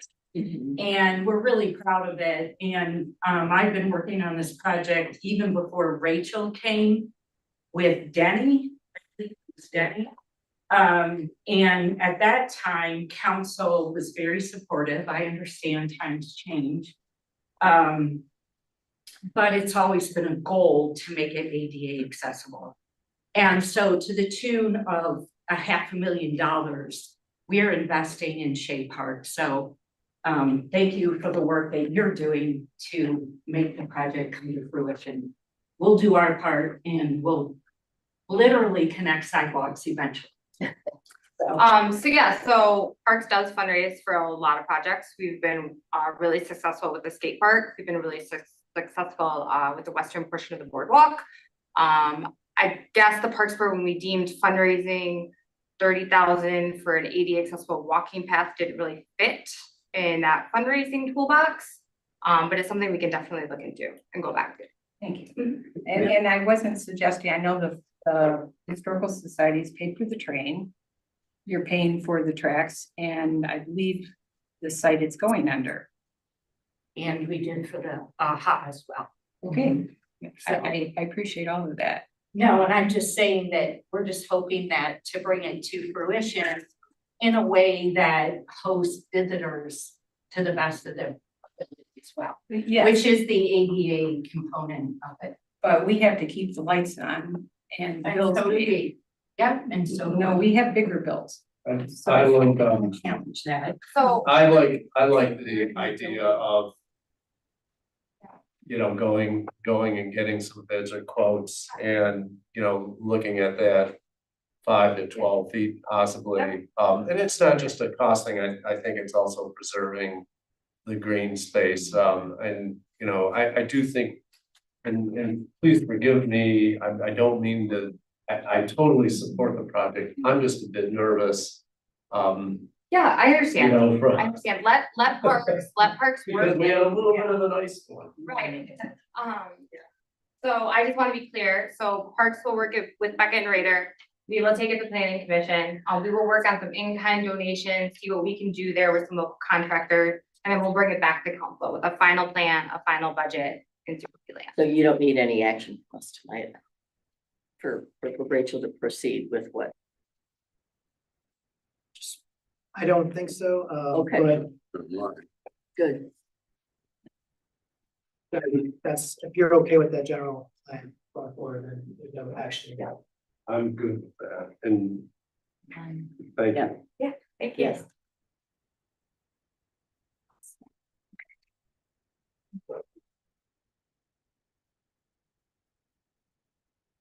Okay, before we go on to, closed session, we'll go through the city manager report.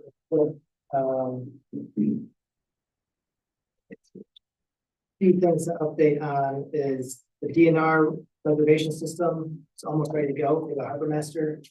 We will have updated language on our website, which will give visitors an idea of how to access the reservation system. Remember, we have 12 slips that are going to the DNR reservation system. Michael Johnson has been working diligently with the state on that, so excited for that to be coming online. We haven't received any applicants for the fundraising committee. I can still keep advertising for it, but that's where we're at. We're going to begin in more in earnest fundraising for the boardwalk in May, so look out for that. Outdoor display of goods, this kind of goes hand in hand with the discussion, a little bit of the streetscape beautification project, but we are, last year we had a administrative ordinance, which is a temporary ordinance to allow businesses to display goods on city sidewalk or on their own sidewalk area in front of the businesses. We were supposed to address that once the zoning code was updated, but of course that was repealed and we're still going through that. So if council is generally okay with the idea, we'd come to council for an official meeting to talk about that ordinance, but I suggest maybe running it by the DDA and the planning commission, another administrative ordinance for this summer to look at that outdoor display of goods and then come back to council with the recommendation from the DDA and the planning commission. Finally, you guys know the Easter egg hunt was on Saturday, and it was well attended. It was very, very good. Very good event. Some data, well, no surprise, the number of people subscribing to our social media and our email notices and text message communications drastically went up after the ice storm and during the ice storm. Text message, we had 95 people, I believe, signed up for the storm, and now we have 278 people signed up to receive text message notifications. Wow. Facebook, we saw an increase of 1,000 plus followers. And you could also see here on our map, 5 most downloaded documents on our website were all the outage maps on the website. So that was, we were posting those outage maps on our website as well on social media. So yeah, same thing with Instagram. We did not utilize YouTube at all for our ice storm response, so we had 0 people, subscribers to YouTube. So to be expected. So the only significant meeting I had was on April 16th. That was outside of Here was the CCE 911 Board of Directors meeting, just general conversations, did a little recap on storm response and state of some of our towers, which a lot of tree damage by some of the CCE 911 towers, but no significant damage to the structures, which is good because a lot of other towers, I think over 53 sites north of Gaylord had cell phone or other communication towers had damage to them. So we kind of got lucky with our 911 towers. So that's what I have for a city manager report, unless there's any other questions for what's going on in the city. Not, Mr. Mayor, we do have boards and commissions. If any council members want to update each other on what's happening. I can speak to planning commission. We met Thursday night, April 17th. We have had a public hearing about a request for a special land use permit for 8 guest quarters. In this case, a 2-story accessory building. Planned after the public hearing, there was a lot of discussion and planning commission tabled that decision for 90 days to give the applicant further chance to make some modifications and come with a more detailed plan. We heard the assessor's report from Jeff, thank you very much. And as well as the zoning administrator's report, the same that you guys did. We reviewed the red lines for Articles 6, 7, and 9, and we had a lengthy review of Article 10. And you know, all I can say is things are going really well. And Mr. Mulder, you are doing a phenomenal job of running these meetings. We've got great community input, I think, and some great discussion by our planning commission members. Oh, the ZBA did not meet. So I know. The Parks Board met on Tuesday, April 15th. I was unable to attend because of previously booked travel and the meeting changed. They approved of a garden that the garden club is going to install around the flagpole at Zorn Park. That will come to council at May. That's Okay. a park garden. The sewer authority met and I missed the meeting. So I've reviewed their minutes and they had several emergencies due to the ice storm and they handled them like the champions that they are. That's great. And tree board met, and we, of course, we talked about Arbor Fest planning as well as the ice storm, potential damage to trees and plans going forward. We probably need to, as Michael alluded to, Councilman Mike Behrman, look at potential monies for tree removal, clearing up trees, as well as replanting potentially some trees. We have to go through our trees with our arborists and city staff, the tree board, but we may need some more money, depending on how much council wants to put forward to that. As you can see, one of the pictures, some of the pictures we showed were the ones on the waterfront, the birch trees that are essentially 4 of the birch trees along the waterfront. Park just all took a hit, and we'll need to go. So we'll be looking at spots like that where we need tree replacement potentially. Next item on the agenda is new and old business. Oh, Can you reach out to Relief and see if they're doing anything to help? we certainly do that, yeah. I mean, that would be awesome. Yeah. You make a first connection with the foundation. It turns out they have free grant that nobody ever applies. So we'll go after that. Mayor, new and old business.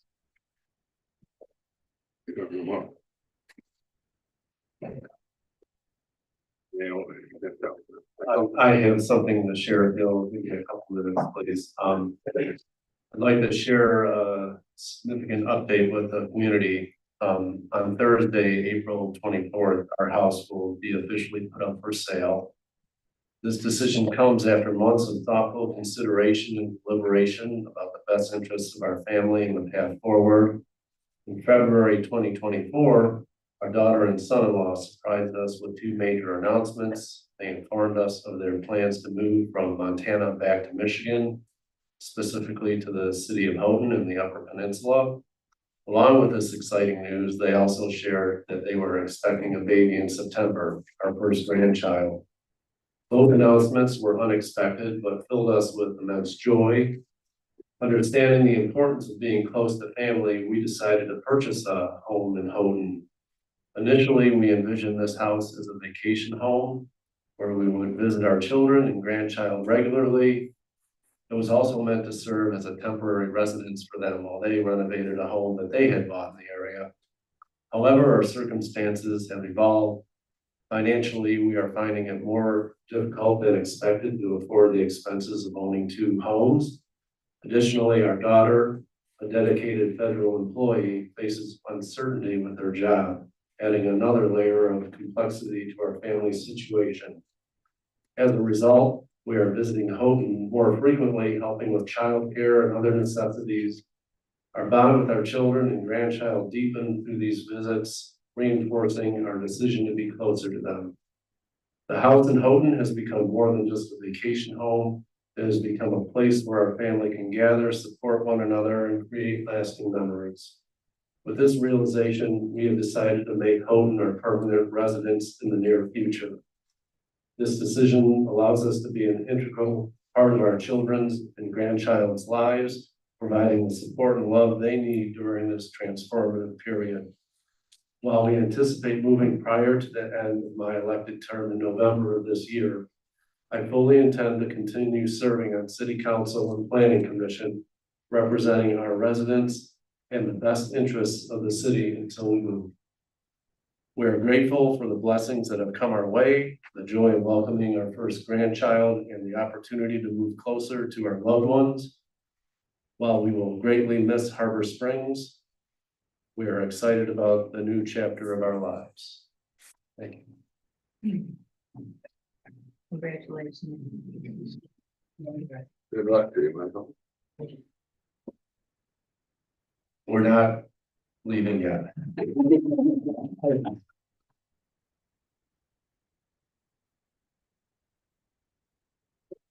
Your own business. Then I would entertain a motion from council, talking about the next agenda item, the city manager evaluation. To move the city council meeting in closed session under section 8A of the Michigan Open Meetings Act, to consider periodic personnel evaluation of city manager based on my request. Motion and support. Approval by majority vote. I will make that motion. I'll second. It's a good one.